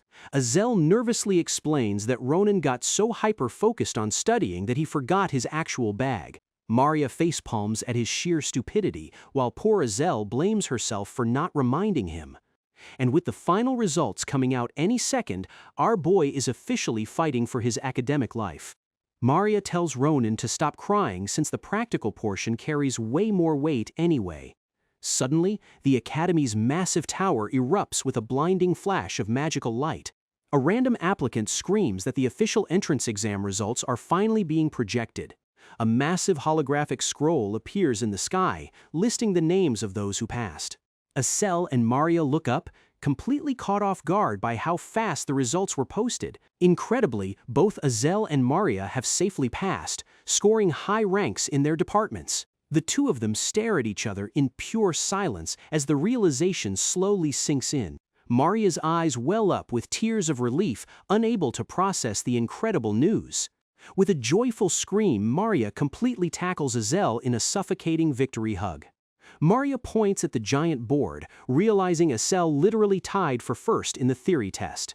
Azel looks at his name right at the very top of the magic projection in absolute shock. Maria happily ruffles Azel's hair, while the shy mage tries to play it off as pure luck. Maria eagerly turns around to see how their overpowered swordsman fared on the board. But Ronan is standing completely still, surrounded by a heavy, soul-crushing dark aura. He forces a creepy, lifeless smile, muttering that his name isn't even on the list. The sudden declaration instantly freezes the two, leaving them completely speechless. Refusing to believe it, Maria grabs his face, demanding to know if he looked properly. Ronan just sighs, explaining that he genuinely read every single name and found nothing. Out of nowhere, a massive fiery meteor tears through the sky, catching everyone's attention. The meteor explodes into a glorious display of fireworks, sparking confusion in the crowd. A magnificent flaming phoenix erupts from the blast, illuminating the entire capital. The legendary flamebird circles the tower, leaving a brilliant trail of sparks behind. Before anyone can react, a giant stray fireball suddenly dives straight toward Ronan. Boom! A massive fiery explosion erupts right where our boy is standing. The smoke clears to reveal his name in glowing flames, martial arts salutatorian, Ronan. Ronan stands there in utter shock, his brain completely short-circuiting at the sight. His friends lose their absolute minds, tackling him as they scream in pure celebration. Maria laughs, amazed that he got second place despite ranking 571/12 in the theory exam. Azel happily hugs his arm, praising Ronan's genius while Bro just laughs awkwardly. But Ronan suddenly freezes, realizing that being first in practical means he beat him. Suddenly, a heavy, suffocating pressure begins to creep over the celebratory crowd. A menacing noble covered in a dark aura approaches, looking for the practical first place. The young man walks forward with absolute grace, his hand resting calmly on his hilt. It's Schlieffen, the legendary future sword saint and the Empire's ultimate genius. The two strongest monsters of the exam face off in the middle of the crowded courtyard. The surrounding crowd whispers in sheer shock, recognizing the Empire's rising star. Maria and Azel shiver from the terrifying cold pressure radiating from the genius. Ronan knows Schlieffen's outrageous pride. He physically cannot stand anyone being better. Trying to avoid a massive scene, Ronan shamelessly plays dumb and acts clueless. But Schlieffen's cold glare doesn't soften for even a single fraction of a second. Schlieffen calls out his lies, while Ronan tells him to stop picking fights and walk away. Without another word, Schlieffen grips his legendary sword, ready to force the truth out. In a flash, he unleashes a lightning-fast strike that completely splits the air apart. Clang! Ronan barely draws his blade in time to block the lethal surprise attack. Maria and Azel scream in pure terror as the shockwave rattles the entire courtyard. See, if you weren't first, you wouldn't have been able to block that, Schlieffen smirks. The excited crowd erupts into chaos as the two geniuses prepare for an all-out clash. Schlieffen demands to see the power that bested him, pushing Ronan's anger to the limit. Schlieffen lunges forward, his blade flashing as he eagerly welcomes the challenge. Ronan's eyes glow with a deadly light as he gets ready to show him real monster power. Ronan descends from the heavens, unleashing a brutal top-down slash with monstrous force. Schlieffen is caught off guard as the massive vacuum of pressure cuts straight through the wind. A deafening clang echoes through the courtyard as Schlieffen barely manages to block the heavy strike. "There, you crazy bastard? Happy now?" Ronan asks, casually resting his heavy iron blade. Schlieffen stands in complete silence, adjusting his grip as the raw adrenaline surges through his veins. "It makes sense why you got the top score," Schlieffen admits. "That really is a magnificent technique." But the elite genius isn't finished yet, taking an aggressive step forward to restart the duel. He lunges forward, blue eyes flashing with a wild obsession. "But this is not enough to beat me." Ronan struggles to hold him back, desperately telling this lunatic to chill before someone gets killed. Schlieffen ignores him completely, his eyes darkening as he builds up a terrifying amount of energy. "I still can't accept this," he roars, unleashing a massive aura blast that sends Ronan flying. Ronan grits his teeth, realizing this maniac is literally ready to fight to the death over a test score. If this lunatic activates his real aura, the entire courtyard is going to get completely leveled. Schlieffen charges up his legendary Tempest sword, surrounded by a swirling vortex of lethal wind. Realizing he cannot handle that insane move yet, Ronan does the only logical thing: he runs for his life. Schlieffen is absolutely baffled, screaming at him for turning his back in the middle of a serious fight. But Ronan has an absolute masterclass of a strategy ready, grabbing poor Asel from behind. Without a single shred of shame, our boy literally throws the pink-haired mage straight at the sword saint. Asel flies through the air, screaming in sheer terror as his own ally uses him as a meat shield. Schlieffen's noble instincts kick in, forcing him to halt his lethal strike to avoid hurting an innocent. While Asel screams that he is actually a guy, Ronan sneaks up from the shadows with a demonic grin. Exploiting Schlieffen's strict knightly code, Ronan delivers a devastating full-power surprise punch. The future sword saint takes the massive fist directly to the face, letting out a painful grunt. While Schlieffen is completely dazed and clutching his broken nose, Ronan yells at his team to move. "Run!" Ronan barks, leaving the elite noble kneeling on the cold stone floor in utter disbelief. The chaotic trio dashes away, while a bleeding Schlieffen desperately tells them to wait. Hearing the massive commotion, the academy security guards finally sprint into the courtyard. The head guard looks around in panic, completely shocked by the aftermath of the brief duel. The guards rush to the injured noble, frantically asking if he is okay after being brutally ambushed. Schlieffen wipes his bloody face, telling them to treat him like a normal commoner applicant. He refuses to let them chase the group, stating that it was simply a fair, honorable spar. Brushing his shoulder off, he calmly tells the guards that he will take care of this himself. But as he looks down at his beloved weapon, his eyes suddenly widen in pure, unadulterated shock. His legendary sword, crafted from the highest-grade mithril, has a massive crack running down the blade. He realizes Ronan shattered a legendary weapon using nothing but a cheap, ordinary iron sword.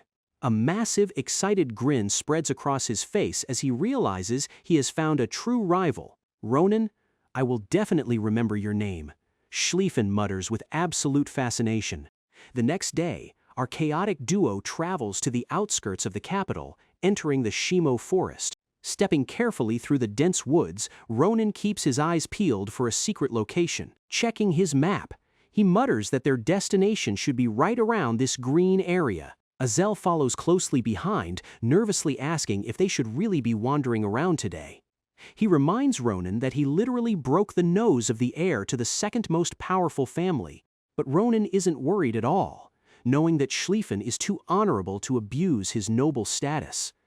In his past life, Schlieffen was the epitome of a perfect noble who always protected the weak. He'll definitely tell his family that it was a fair spar, just like he told the guards. Ronan smiles. And if he didn't have that pride, we would probably be locked up in a dungeon by now. Changing the subject, Asel points ahead, realizing they have finally reached the magic coordinates. Before them lies a beautiful, sparkling river flowing with an immense concentration of pure mana. This is the legendary Fernando Spring, a secret spot teeming with ancient magical energy. They have finally found a rare mana vein, the perfect energy source to hatch their mysterious egg.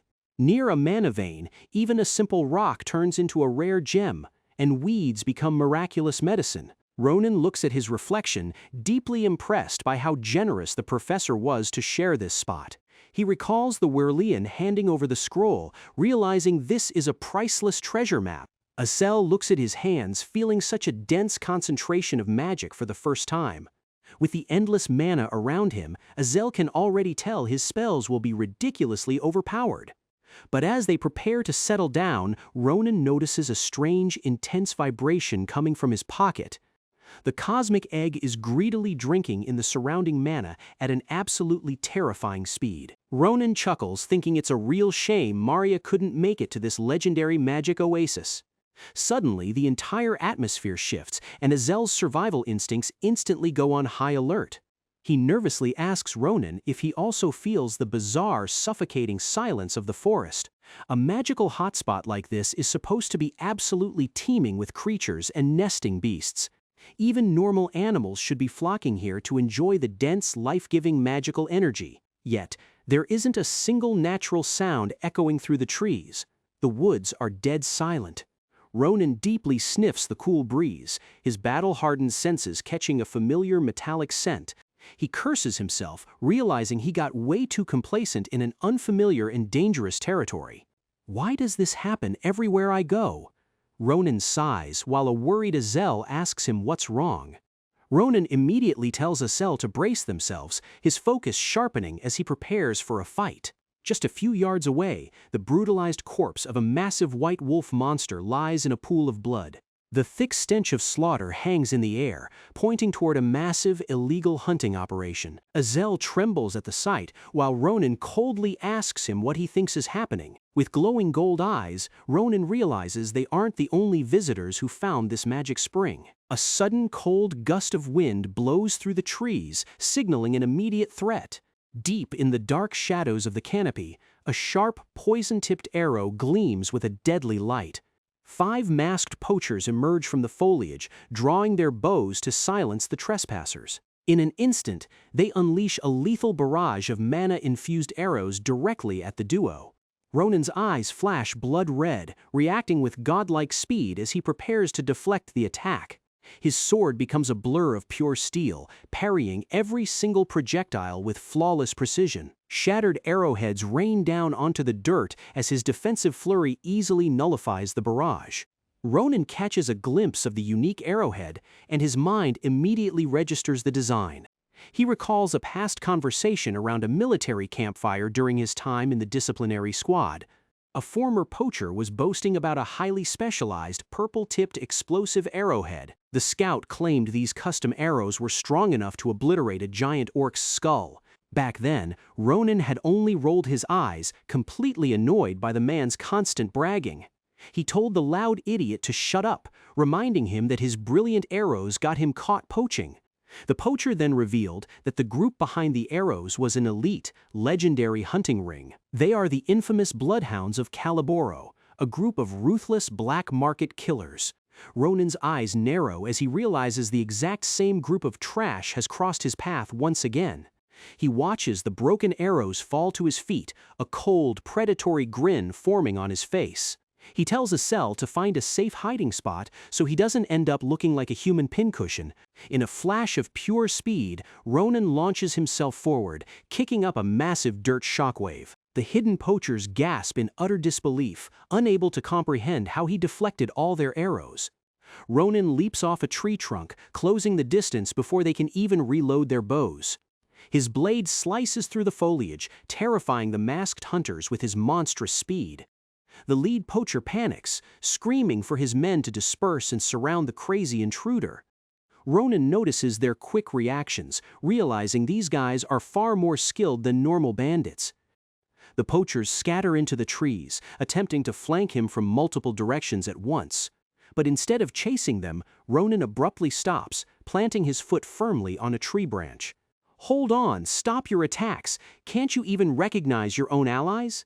Ronin yells out. The lead poacher demands to know what he's talking about, while Ronin lets out a devilish smile. "I'm the youngest bloodhound from the Damus branch. My name is Ahayute," Ronin lies shamelessly. The poachers stand in a circle, deeply suspicious of this random kid claiming to be one of them. Their loudmouth leader sneers, mocking Ronin and refusing to believe a literal child is a bloodhound. Ronin just chuckles, casually telling the idiot to go ask the branch's wolf if he wants some proof. Assuming others can't do what you can't is a terrible habit, brother feral dog. Ronin grabs his attention. The insult lands perfectly, sending a massive wave of pure fury through the hot-headed poacher's face. In a blind rage, the poacher grabs Ronin by the collar, yelling at him for daring to humiliate him. He threatens to slice off Ronin's limbs, but our boy just smiles, warning him that bad guys die first. Another poacher steps in to stop him, telling the leader to calm down before doing something stupid. Since Ronin knows their highly classified ranking system, they realize he must be a real insider. They decide it's best to confirm his story with their captain, first to avoid starting a massive gang war. Suddenly, a giant, muscular figure emerges from the bushes, grumbling about their complete lack of stealth. The poachers immediately freeze in absolute panic, whispering that their terrifying boss is finally here. Meet Vium, the brutal and heavily scarred wolf captain of Caliboro's elite Demire branch. The purple-haired leader quickly lets go of Ronin and puts on a fake smile to salute his commander. He rushes over to report that a strange kid from the Damus branch has wandered into their territory. While the other lackeys sweat buckets, Ronin just stands in the center of the trap, completely calm. An incredibly dark vampire-like smirk spreads across his face as he realizes the entire squad is present. "Hey kid, so you're really a Hayut from the Damus branch?" the captain asks, looking highly suspicious. Vium points out that this mountain range strictly belongs to his group, making his presence illegal. Ronin just lets out a bright, cheerful laugh, acting like a completely innocent child. But his expression turns ice cold in a fraction of a second. "Well, that's because I'm not a Hayut." Before anyone can even blink, a massive crimson arc of steel cuts through the dense forest.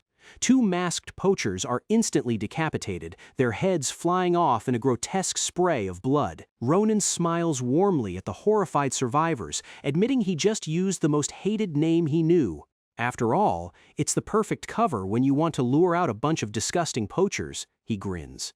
Captain Vium lets out a blood-curdling roar of pure rage, drawing his weapon to strike back. But Ronin's blade is already moving, cleanly slicing the giant's head off in one fluid motion.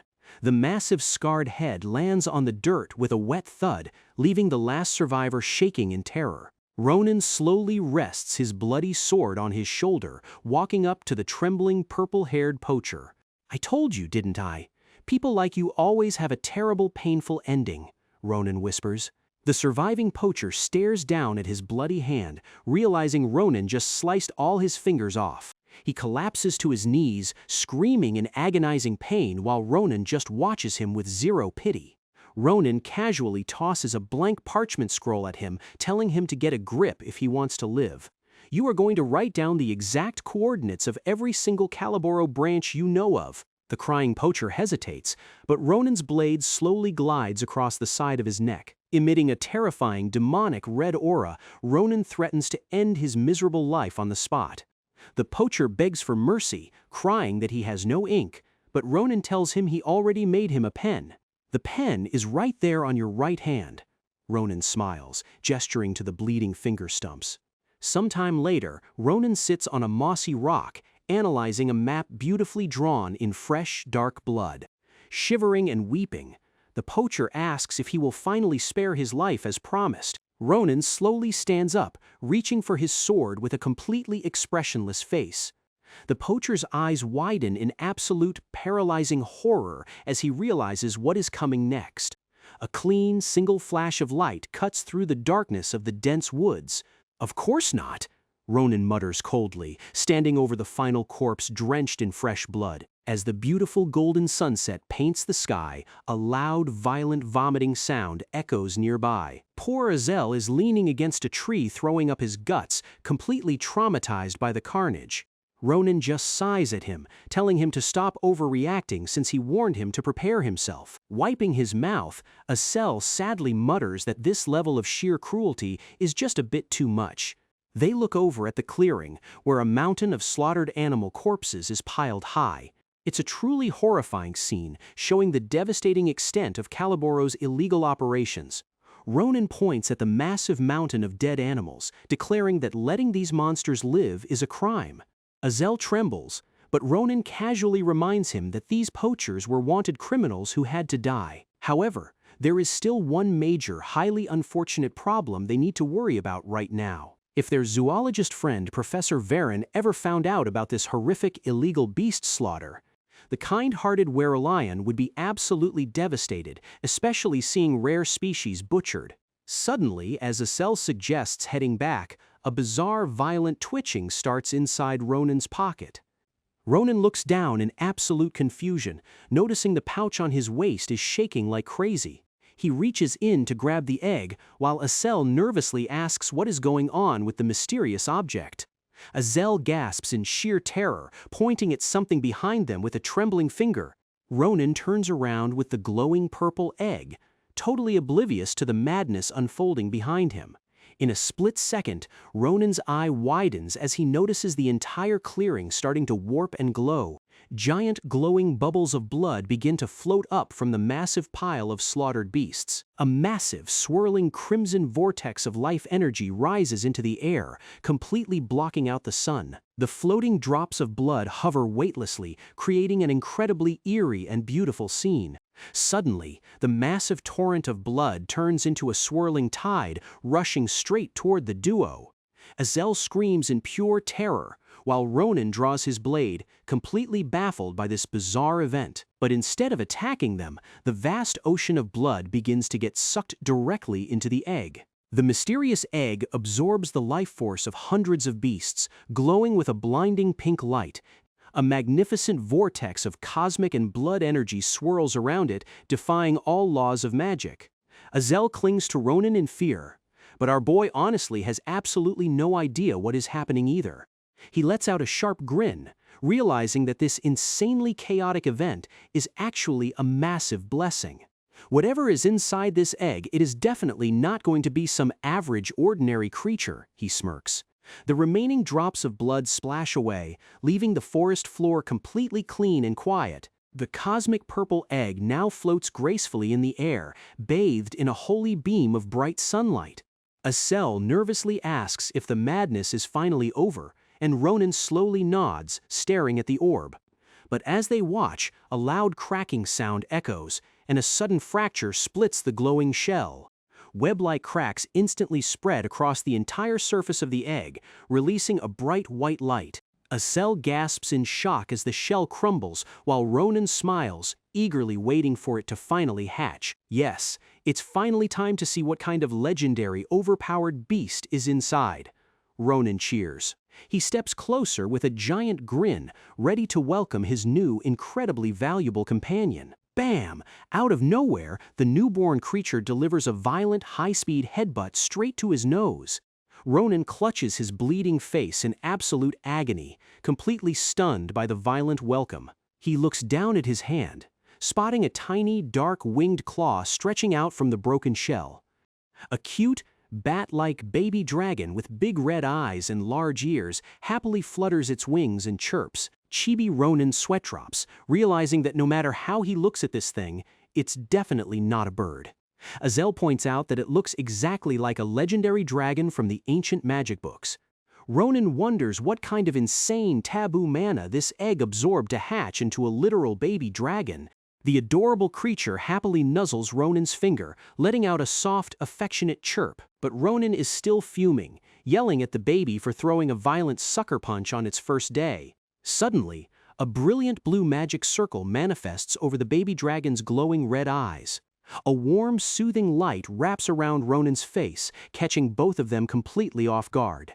Ronan gasps, realizing his broken nose and bloody injuries have been completely healed in an instant. The baby happily cuddles his cheek, and Ronan smiles, realizing this little guy is incredibly useful. Azel eagerly suggests giving it a proper name since they can't just keep calling it a dream bird. Ronan agrees, looking at his new companion and wondering what kind of name would suit a baby dragon. The little creature tilts its head, staring up at him with its big, adorable, glowing red eyes.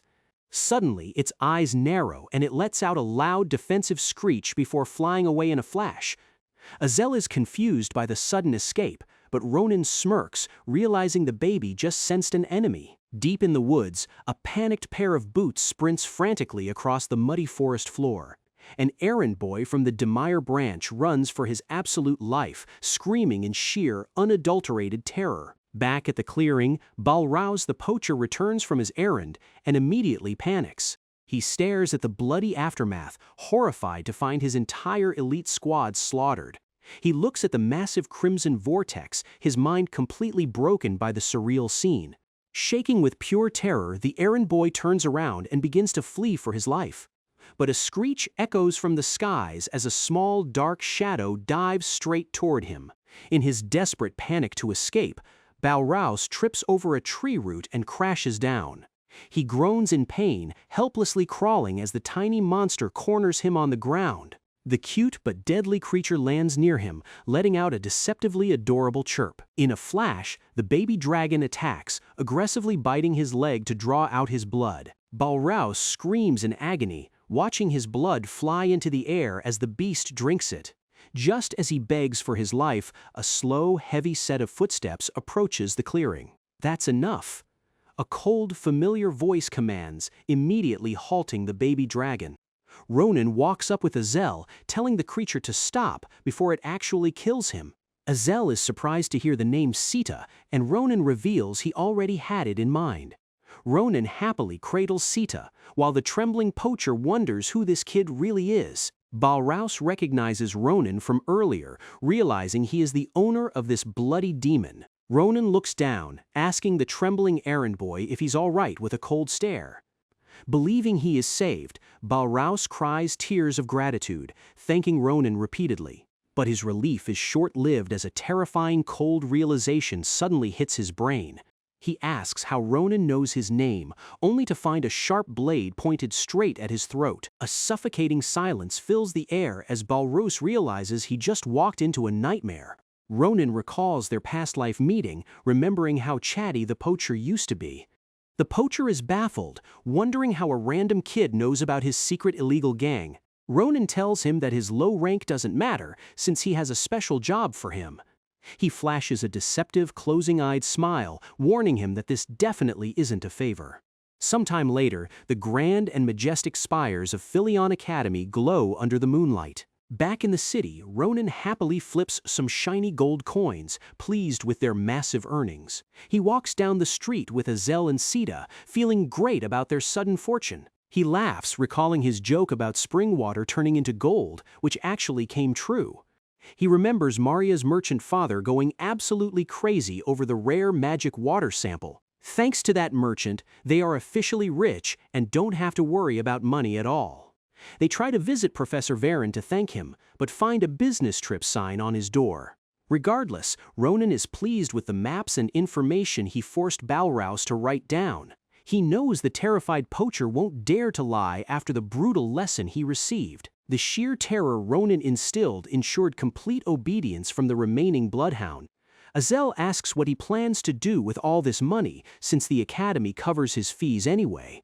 Ronan thinks about what he truly wants to accomplish as the entrance ceremony approaches. Looking up at the starry night sky, he realizes his grand journey is finally about to begin. A few days later, a luxurious carriage arrives at Valen City's bustling transport station. The driver politely opens the door, welcoming a very special guest to the grand capital. She steps out, her golden eyes widening as she takes in the breathtaking city of Valon. It's Ronan's beautiful silver-haired older sister Irel, looking absolutely fabulous. "You must be tired from the long trip, sister." Ronan smiles, waiting for her outside. She runs to him, eagerly asking if he behaved himself and stayed out of trouble. She gasps, demanding to know how on earth he could afford to send such a luxurious carriage. Errol aggressively squeezes his cheeks, fussing over him and asking if he's eating properly. Ronan assures her he is fine, when she suddenly spots a tiny winged creature on his shoulder. She squeals in delight at how cute Sita is, while Ronan explains how they became partners. But Ronan quickly grabs her hand, telling her they need to hurry before time runs out. He wants to spend quality time together, knowing he'll be incredibly busy once classes start. He holds her hand tightly, smiling, as he tells her there is something he really needs to do right now. Sometime later, Errol stands inside a high-end luxury boutique, looking completely flustered and nervous. Ronan sits relaxed on a plush sofa, telling her to enjoy herself since they have plenty of money now. She tries on a stunning ball gown, the silky fabric flowing beautifully as she spins around. Errol looks like a literal princess, but she is still worried that this lavish gift is way too much.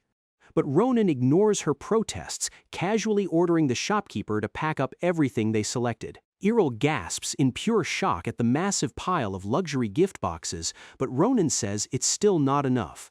"It is finally time for you to benefit from all my hard work," he says, staring at her warmly. Errol's heart completely melts as she covers her mouth in absolute shock and emotional warmth. She tears up with pure joy, wondering when her troublesome little brother grew up into such a gentleman. In a burst of excitement, she flings the boutique doors open, screaming to the street how kind he is. Ronan's face turns bright red in pure embarrassment as he quickly drags his overly hyper sister away. Wiping her tears, Errol asks where they are headed next, and Ronan says it's time to find a new sword. But as they open the workshop door, they are greeted by a very familiar and incredibly annoying face. Schlieffen is standing right there, his cold gaze locking onto Ronan the second he walks inside. Both Ronan and Sita let out a hilarious, high-pitched scream of pure comedic terror at the sight. "What the hell?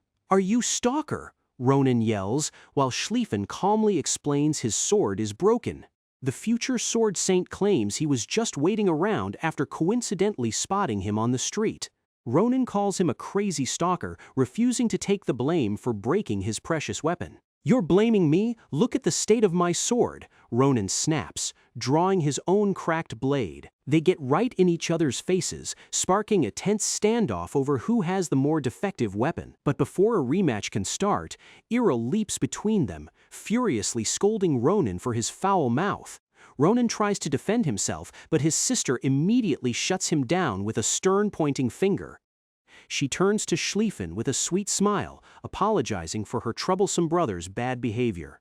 The noble heir of the legendary Gruncia family and the Empire's rising star is completely frozen. As Errol gazes at him beautifully, Schlieffen's strictly disciplined mind begins to short-circuit. The legendary future sword saint is blushing like an absolute tomato, completely struck by her beauty. She bows politely, begging for his forgiveness, which sends the flustered noble into a total panic. "No, the lady is not at fault," Schlieffen stammers, clutching his chest in pure, awkward chivalry. He takes full responsibility for the conflict, leaving Errol absolutely charmed by his polite manners. She happily grabs his hands, thrilled that her brother has such a well-mannered and noble companion. "Please take care of my brother," she beams, while Ronan watches this absurd scene in utter disbelief. Bro is completely dumbfounded, unable to believe his fierce rival just folded in front of his sister. Totally flustered, Schlieffen stammers that he'll compensate Ronan, but realizing he has no gold on him. Instead, he hands her a massive, glowing golden crest that represents his high noble family name. "You can use this crest anywhere," he explains, while Ronan's jaw literally hits the floor. Ronan asks if he's lost his mind, but Schlieffen calmly directs them to an elite blacksmith shop. He explains that only high nobles can enter, but with that crest, the legendary smiths will welcome them. Blushing furiously, Schlieffen bids them farewell, hoping Ronan gets a proper, high-quality weapon. "That crazy bastard," Ronan mutters, completely exhausted by the noble's baffling behavior. He looks at the golden Gruncia crest, realizing they can literally buy an entire village with it. Ronan watches him walk away, wondering if this flustered boy is really the cold sword saint he knew. The next day, a beautiful clear blue sky marks a highly anticipated event in the Empire. Welcome to Philion Academy's grand entrance ceremony packed with thousands of elite freshmen. Headmaster Krava Kradier stands at the podium, welcoming the brand new students of Class 787. The legendary Archmage introduces himself, his powerful voice echoing through the massive courtyard. Our trio stands together in the crowd, listening to him praise their incredible talent and skills. In the distance, Schlieffen stands proudly with his arms crossed, radiating the aura of a master. The prestigious instructors look on as the headmaster speaks of the incredible future that awaits them. I believe that all of you will have your names carved into the history of the Empire. Krava beams. I congratulate you all on your entrance to the prestigious class of 787, the headmaster declares. Ronan lets out a huge yawn, finding the grand, overly formal speech incredibly boring and tedious. Meanwhile, Errol sits in the stands, weeping tears of pure joy as she watches her brother's ceremony. Now then, the headmaster smiles, slowly raising his hand to initiate the next phase of the ceremony. With a simple snap of his fingers, a massive, unfathomable wave of raw magic erupts through the air. The surrounding space begins to warp violently, completely catching the new freshmen off guard. Azel screams in panic as the very air around them begins to crack like fragile glass panels. The sky completely shatters into a million glowing pieces, revealing a massive magical illusion. In a flash, the entire class is teleported, finding themselves standing in a colossal stone arena. "Nice to meet you, juniors," a booming voice echoes from above, leaving Ronan deeply unimpressed. Azel looks around in absolute awe, realizing the headmaster just teleported hundreds of people. Let's begin the highlight of the ceremony, the traditional meeting of seniors and juniors. Krava smiles. This highly anticipated event is a sacred tradition where incoming freshmen meet their second-year seniors. But calling it a simple meeting is an understatement. The upcoming duels are notoriously brutal. According to the rules, the top 2 representatives of the freshmen must step forward to fight. 4 powerful second-year elites stand ready, each possessing a distinct and deadly combat style.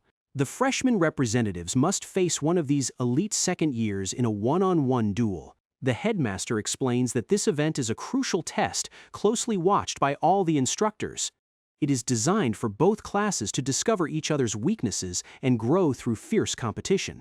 Listening intently, Errol realizes this is a golden chance for her brother to show off his real skills.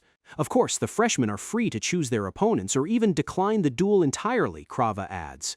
Ronan just scoffs, whispering that this so-called tradition is just a fancy excuse for student hazing.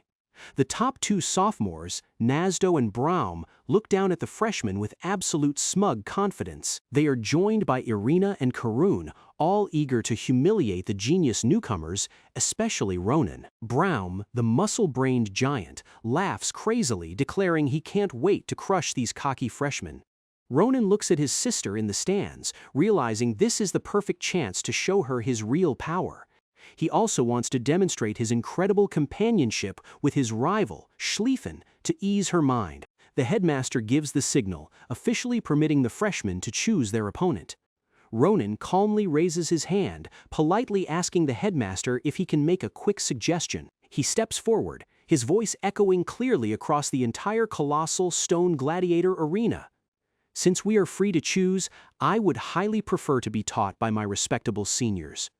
The headmaster stares in absolute shock, while the 4 sophomores look down with murderous glares. Ronan flashes a bright, friendly grin, casually raising his thumb. All of them at the same time. A heavy, suffocating silence immediately falls over the entire arena as everyone absorbs his words. Up on the high balcony, the elite instructors gather around the headmaster, whispering in disbelief. Krava turns to Grand Sword Saint Nabaros, nervously asking her opinion on Ronan's insane request. "Proceed," Nabaros replies coldly. "In Philion, those with raw skills are free to do as they wish." The headmaster sighs, realizing this unprecedented duel will hold a very deep meaning for everyone. He watches closely, resolving to personally step in and stop the match if things get too lethal. Closing his eyes, the old man takes a deep breath and officially accepts the outrageous proposal. "Very well, we will proceed," the headmaster announces, as Ronin faces the 4 elite sophomores. The 4 second years glare at him with absolute fury, their eyes glowing with a thirst for blood. Irina and Karun are fuming, furious that a mere first-year commoner is looking down on them so heavily. Nasdo, the top sophomore, tries to keep his calm, urging his angry teammates to focus on the task. He knows Schlieffen is a beast, but this cocky kid is an opponent they cannot underestimate. Nasdo slowly unsheathes his rapier, declaring they must go all out from the very start of the match. The other 3 draw their deadly weapons, resolving to completely destroy this arrogant freshman. Up in the spectator stands, Iril is completely terrified, clutching her hands in immense worry. She stands up and screams at the top of her lungs, begging Ronin to forfeit if it gets too dangerous.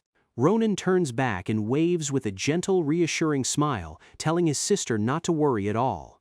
The headmaster overlooks the colossal arena, officially signaling the start of the historic duel. The 4 elite Year 2 seniors prepare their weapons, glaring at the arrogant freshmen. The first match of the entrance ceremony will now commence. The headmaster's voice booms. Nasdo, the rank 1 senior, instantly dives from the sky, thrusting his rapier like a lightning bolt. Ronin effortlessly slides backward, dodging the lethal thrust by a mere fraction of an inch. They really are sharp, Ronin thinks, calmly analyzing the sophomore's impressive speed. He realizes these elites are leagues above Maria, representing the true strength of the academy. Suddenly, his danger instincts spike as another high-speed attack targets him from the side. Irina lunges with her daggers, her strikes clashing violently against Ronin's heavy blade. Her eyes glow with a fierce crimson light, determined to tear down the cocky newcomer. Clang! Ronin defends effortlessly, parrying her lightning-fast daggers with absolute precision. Irina, duck! Karun roars from behind, thrusting his heavy spear with immense magical force.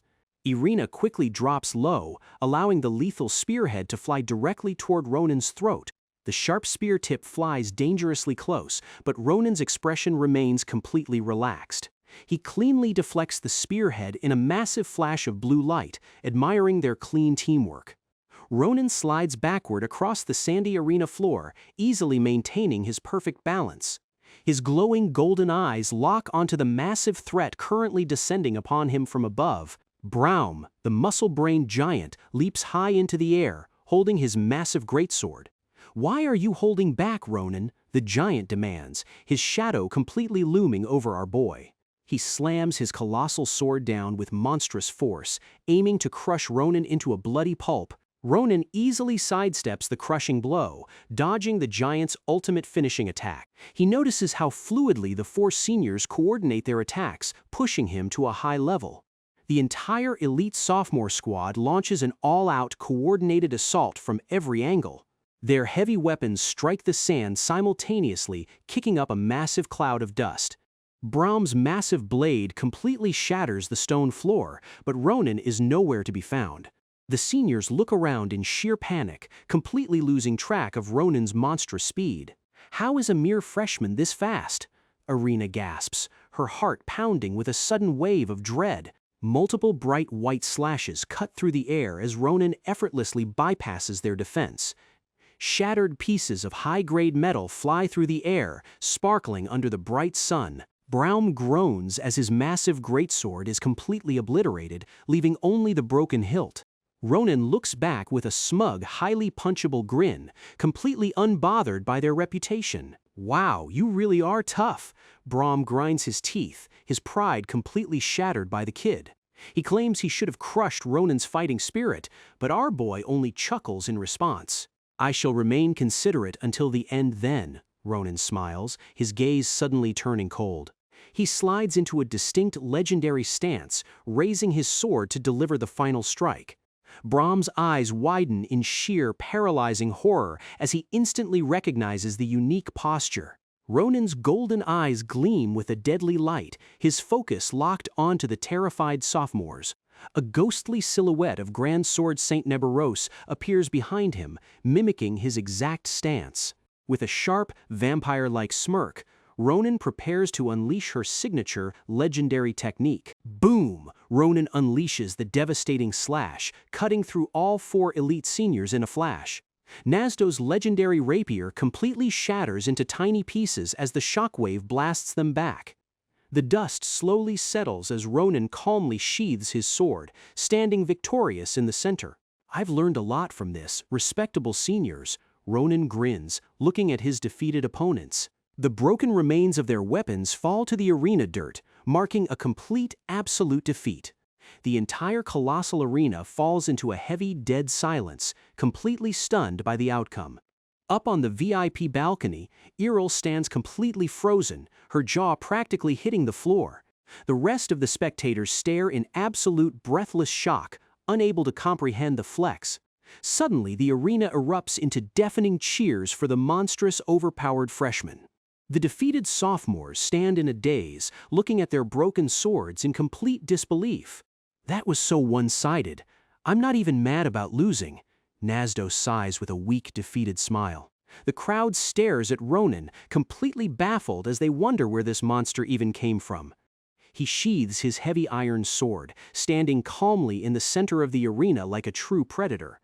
He looks to the side, maintaining his cold, completely unbothered expression as the crowd cheers. Up in the stands, Irel is shaking a random spectator in excitement, screaming that Ronin is her brother. "Now then," the headmaster mutters as the defeated sophomores slowly pick themselves up from the dirt.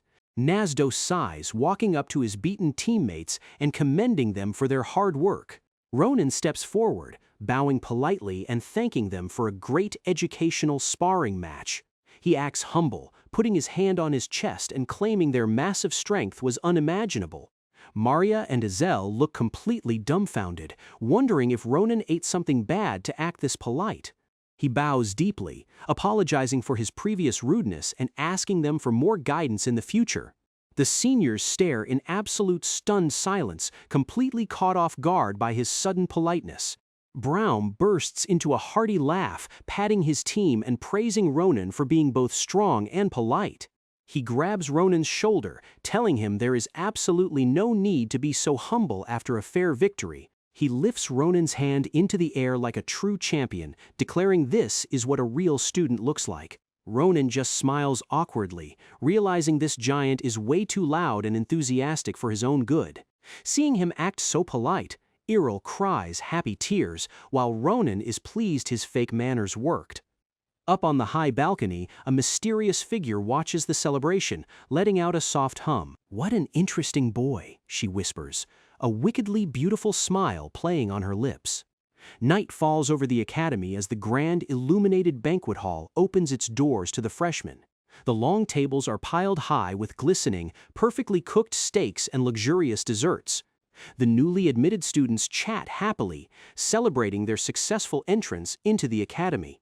Ronin, Maria, and Azel sit together, absolutely amazed by the sheer scale of the massive feast. The entire banquet hall is bathed in a warm, magical light as hundreds of students enjoy the night. Maria comically munches on a giant turkey leg, while Ronin sighs, stating nothing surprises him anymore. Azel asks if he safely saw his sister off, while Maria continues to aggressively stuff her face. Ronin recalls Errol begging him to eat well and write letters, realizing how much she truly cares. He smiles, remembering he left the baby dragon Sita with her to ensure she got home safely. Azel praises him for being such an amazing brother, and Ronin proudly boasts that of course he is. Eager to join the feast, Ronin reaches out to grab a massive, delicious-looking meat drumstick. But right as he is about to take a bite, a hand suddenly grabs his wrist, stopping him in his tracks.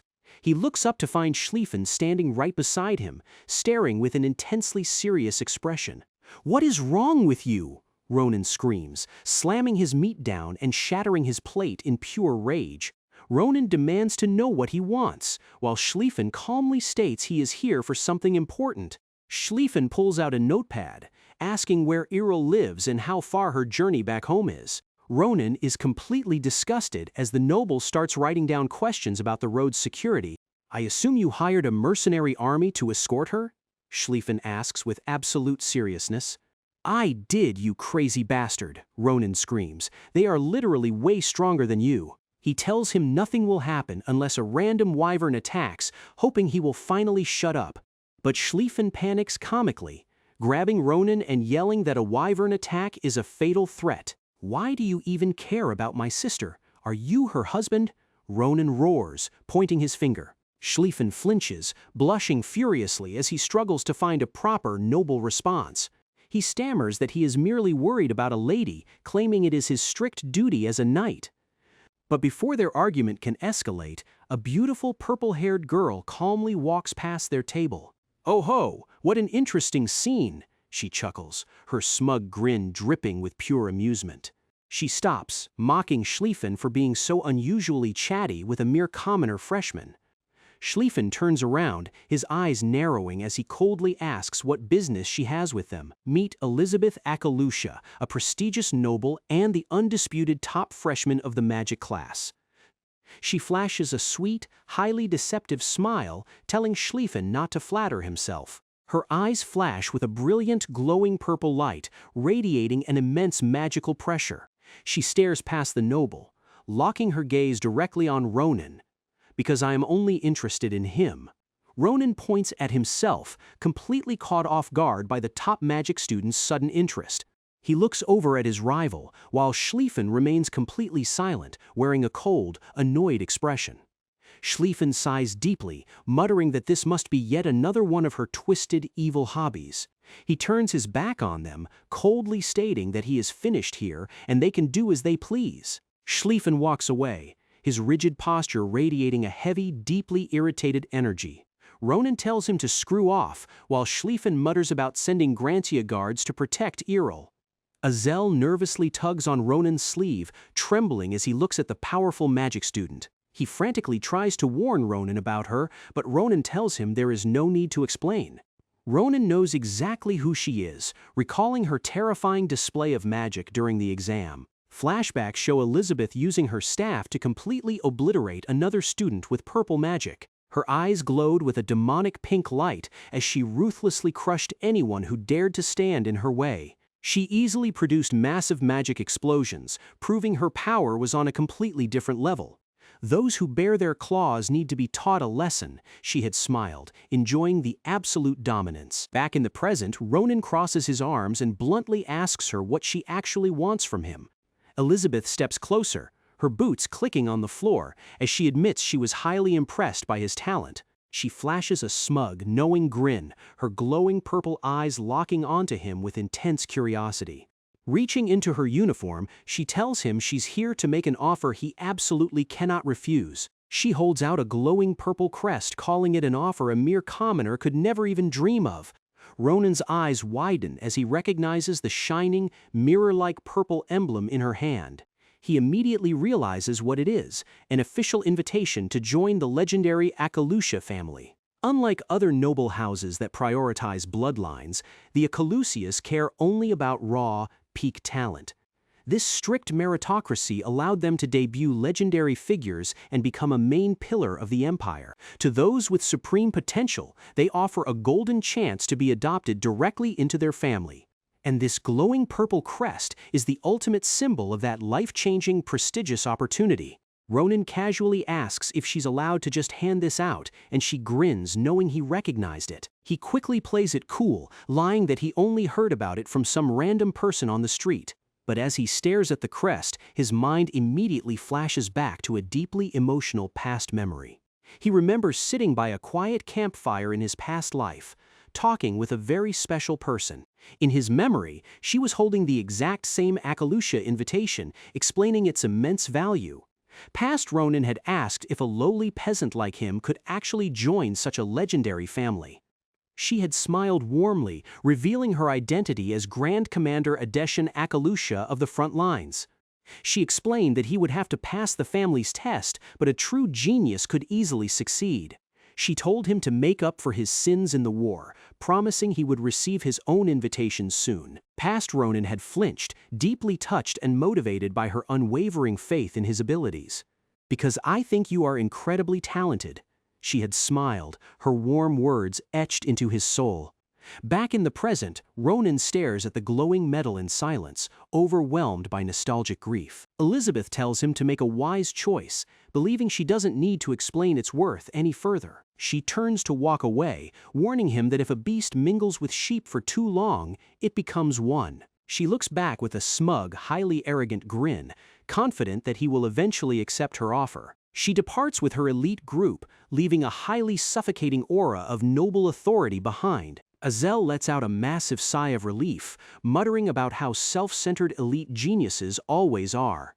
Ronan just smiles, pleased that he now has a direct method of contacting the powerful Akalusha house. Gripping the glowing crest tightly, he realizes this family will be a massive asset to his future plans. At Philion Academy, a student's grades and combat performance dictate their entire lifestyle.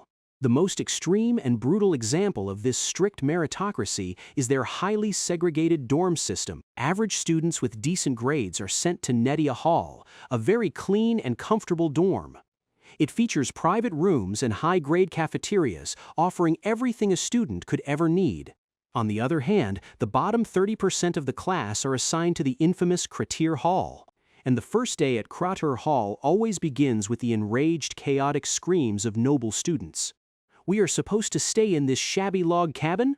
We need servants!" they yell in complete outrage. The cold-faced staff member bluntly informs the outraged nobles that there are no servants here. "It is 4 people per room, and the bathrooms are shared," he explains, triggering a wave of pure panic. Shrugging, he tells them those are the Academy's strict rules, advising the young masters to study hard. The nobles look completely devastated, as the staff warns them they'll be stuck here next semester too. Meanwhile, the top 10% of the class, including Ronan, are assigned to the elite Nubberdozer Hall. Ronan walks up to his new quarters, completely dumbfounded by the sheer, overwhelming luxury of it. Stepping inside his gorgeous room, Ronan can only describe the lavish palace in one phrase: sick as hell. The entire suite is decorated with beautiful flowers and golden accents, looking like a royal palace. He wonders if doing all this for mere students is normal, when he suddenly spots a document on the desk. It's the official class registration form that the instructors had explained to them earlier that day. Ronan picks up the paper, realizing he just needs to fill out his desired timetable for the semester. He recalls advice to start slow and avoid picking too many classes during his first year to adjust. But our boy suffers from a classic, highly dangerous case of overambitious freshman syndrome. Looking out the window, he ignores all warnings, completely captivated by how interesting they look. With a smug, triumphant grin, Ronan finishes his schedule. Convinced he has created the perfect plan, he looks at his paper, which is completely covered in circled classes from top to bottom. "Since I am already in Philion, I might as well take every single class I want," he laughs excitedly. The next day, Abar, the main swordsmanship instructor, delivers a shocking announcement directly to Ronan. He tells Ronan that his time in this basic class is officially over, leaving our boy completely confused. "But we just started today," Ronan complains, while the instructor chuckles at his raw bewilderment. He points at the completely shattered, destroyed training floor, proving Ronan already mastered the class. Abar admits that Ronan has already perfectly demonstrated every single basic technique in their syllabus. The other students stand in a dark, depressed huddle, completely demotivated by Ronan's monstrous power. Giving him a thumbs up, Abar tells him not to get cocky and to immediately move on to the next class.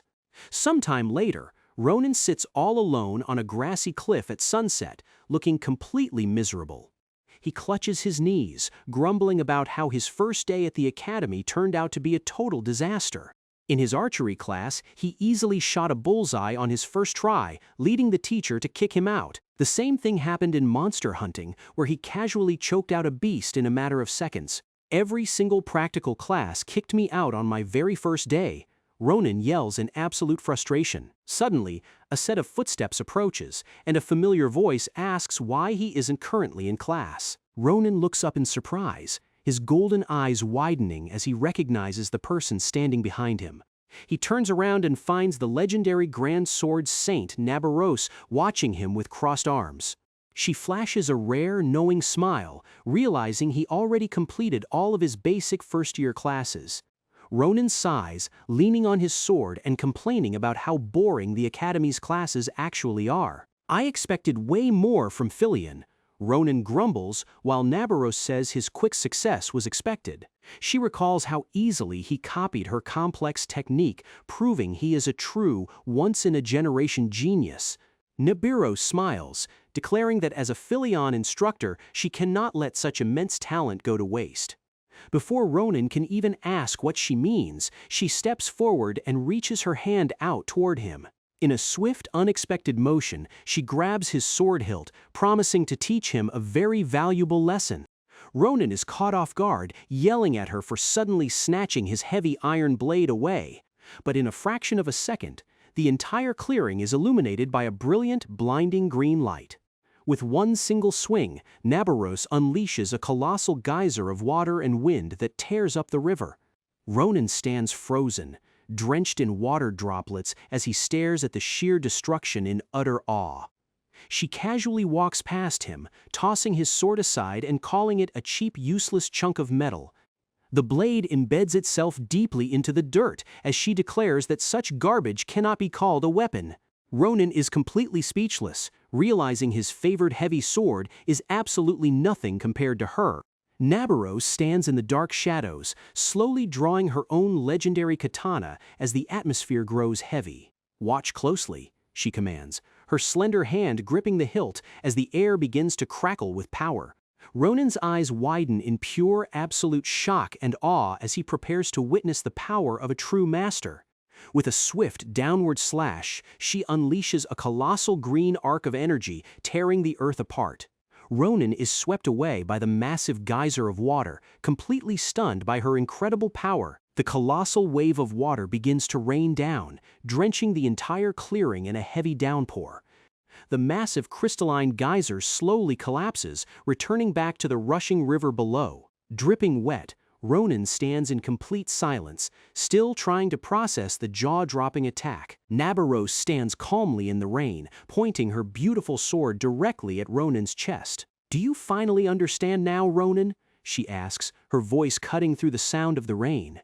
She asks if he finally realizes what he's lacking, looking down with a smug, superior smile. Ronan used to believe that swords were just expendable tools that could easily be replaced if broken. He truly believed that a sword's quality didn't matter as long as his physical technique was perfect. But witnessing Naboros' sheer world-shaking power completely shatters his narrow worldview. "How ridiculous," Ronan mutters, realizing the massive gap between their current swordsmanship.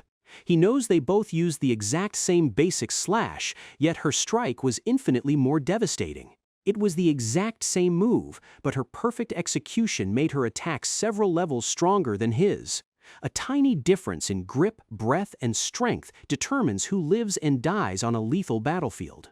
Nibiru explains that finding a weapon that perfectly syncs with your mana is absolutely essential. Of course, you wouldn't understand that yet, since you still have no idea how to use mana, she notes. Ronan is impressed, admitting that her massive raw energy is truly a sight to behold. "One day you will learn to utilize your mana," she says, her gaze turning slightly softer.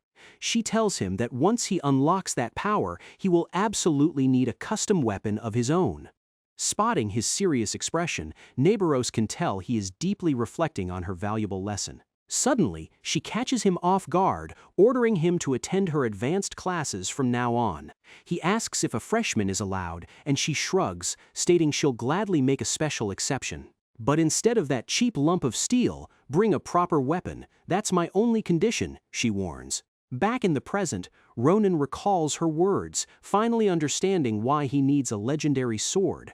Maria crosses her arms, asking if this is why he dragged them to a random forge on their day off. She glances at the golden Grancia family crest in his hand, which Schlieffen gave him as a pass. They stand before a giant stone workshop, wondering if this is the elite forge Schlieffen recommended. Maria and Azel look highly skeptical, muttering that the building looks ready to collapse. Ronan sweat drops, hoping this rundown shack is actually the prestigious Grancia family's secret forge. Creak! Ronan slowly pushes the wooden door open, deciding to check the interior for themselves. Inside, the place is completely covered in dust, cobwebs, and spiders, looking totally abandoned. "This is even shabbier on the inside," Maria sighs, looking around the dark, messy workshop. Ronan's sweat drops comically, knowing Schlieffen is way too serious and proud of a noble to ever lie. Suddenly, a heavy door rattles open, and a giant furry claw grips the wooden frame from the shadows. A massive paw with razor-sharp claws steps onto the stone floor, catching their immediate attention. A giant, intimidating gray wolf beastman emerges, staring down at the group of trespassers. Azel squeals in terror, while Ronan remains completely unfazed by the fascinating beastman. Ronan is intrigued, noting that a wolf beastman working in a blacksmith forge is a very rare sight. "Are you kids deaf?" The giant beastman growls angrily, displaying a row of sharp, lethal fangs. He demands to know why they are here, and Ronan immediately holds up the golden Grancia crest. "We are here to buy a premium weapon. Schlieffen Grancia recommended this place to us," Ronan says. The wolf's glowing blue eye narrows in surprise as he recognizes the crest of the great ducal house. Maria and Azel shiver as a suffocating, heavy magical pressure begins to radiate from the beast. But the wolf just scoffs, asking why showing a stolen coin would make him a member of the Grancia. "I don't care who told you about this place. Get lost. We don't accept kids like you," he growls. He turns his back to walk away, but Ronan quickly calls out to stop him from leaving. The beastman stops, slowly turning back with a creepy grin as he licks his fangs hungrily. He points a giant claw at Azel, stating there's still a way for them to get their custom weapon. "If you feed me that soft-looking kid's arm, I'll think about it," he roars right in Azel's face. Ronan's eyes glow with a deadly light as he peers up into the beast's mouth. "Does it taste bad?" Ronan steps right up to the massive beastman, holding his sword hilt and whispering, "Hey, wolf!" His golden eyes flash with a terrifying light under the shadow as he declares, "You crossed the line." Before the beast can even bite down, Ronan unleashes a brutal, blinding upward slash into its jaw. The giant wolf screams in agonizing shock, completely unable to comprehend what just hit him. He skids backward across the stone floor, clutching his chest in absolute agonizing pain. Ronan stands calmly, while the dazed wolf mutters that the motion of that strike felt completely bizarre. The wolf stares at his shoulder guard, realizing a surge of blue electricity has cracked his armor. Coughing up blood, the giant falls to his knees, utterly terrified of the kid's monstrous power. Ronan slowly walks toward him, his blade smoothly sliding out as he prepares to finish the job. "I just need to completely destroy it," Ronan mutters coldly, sending the beastman into a total panic. "Wait, that was just a test." The wolf screams frantically, desperate to stop the imminent execution. The giant wolf quickly explains that verifying the skills of first-time visitors is their official protocol. He claims he only provoked him to test his new invisible armor, sweating profusely under Ronan's gaze. Ronan looks completely unimpressed, dryly stating that his excuse is incredibly creative and original. "Do you honestly expect me to believe that?" Ronan scoffs, while the wolf swears it is the honest truth. He tells Ronan he can confirm his story with Schlieffen later, begging him to lower his weapon. Ronan scoffs, stating that dying a violent death is a great part of his own verification process. The wolf quickly apologizes, waving his hands and offering a massive peace offering to calm him down. Azel lets out a sigh of relief, while Maria still glares at the beast with intense suspicion. The giant gray wolf proudly introduces himself as Didikon, an apprentice and gatekeeper at the forge. After learning our boy's name is Ronan, he eagerly gets straight to business regarding their new weapon. Kicking up a cloud of dust, Didikon tells them to follow him, as this shabby room is just the lobby.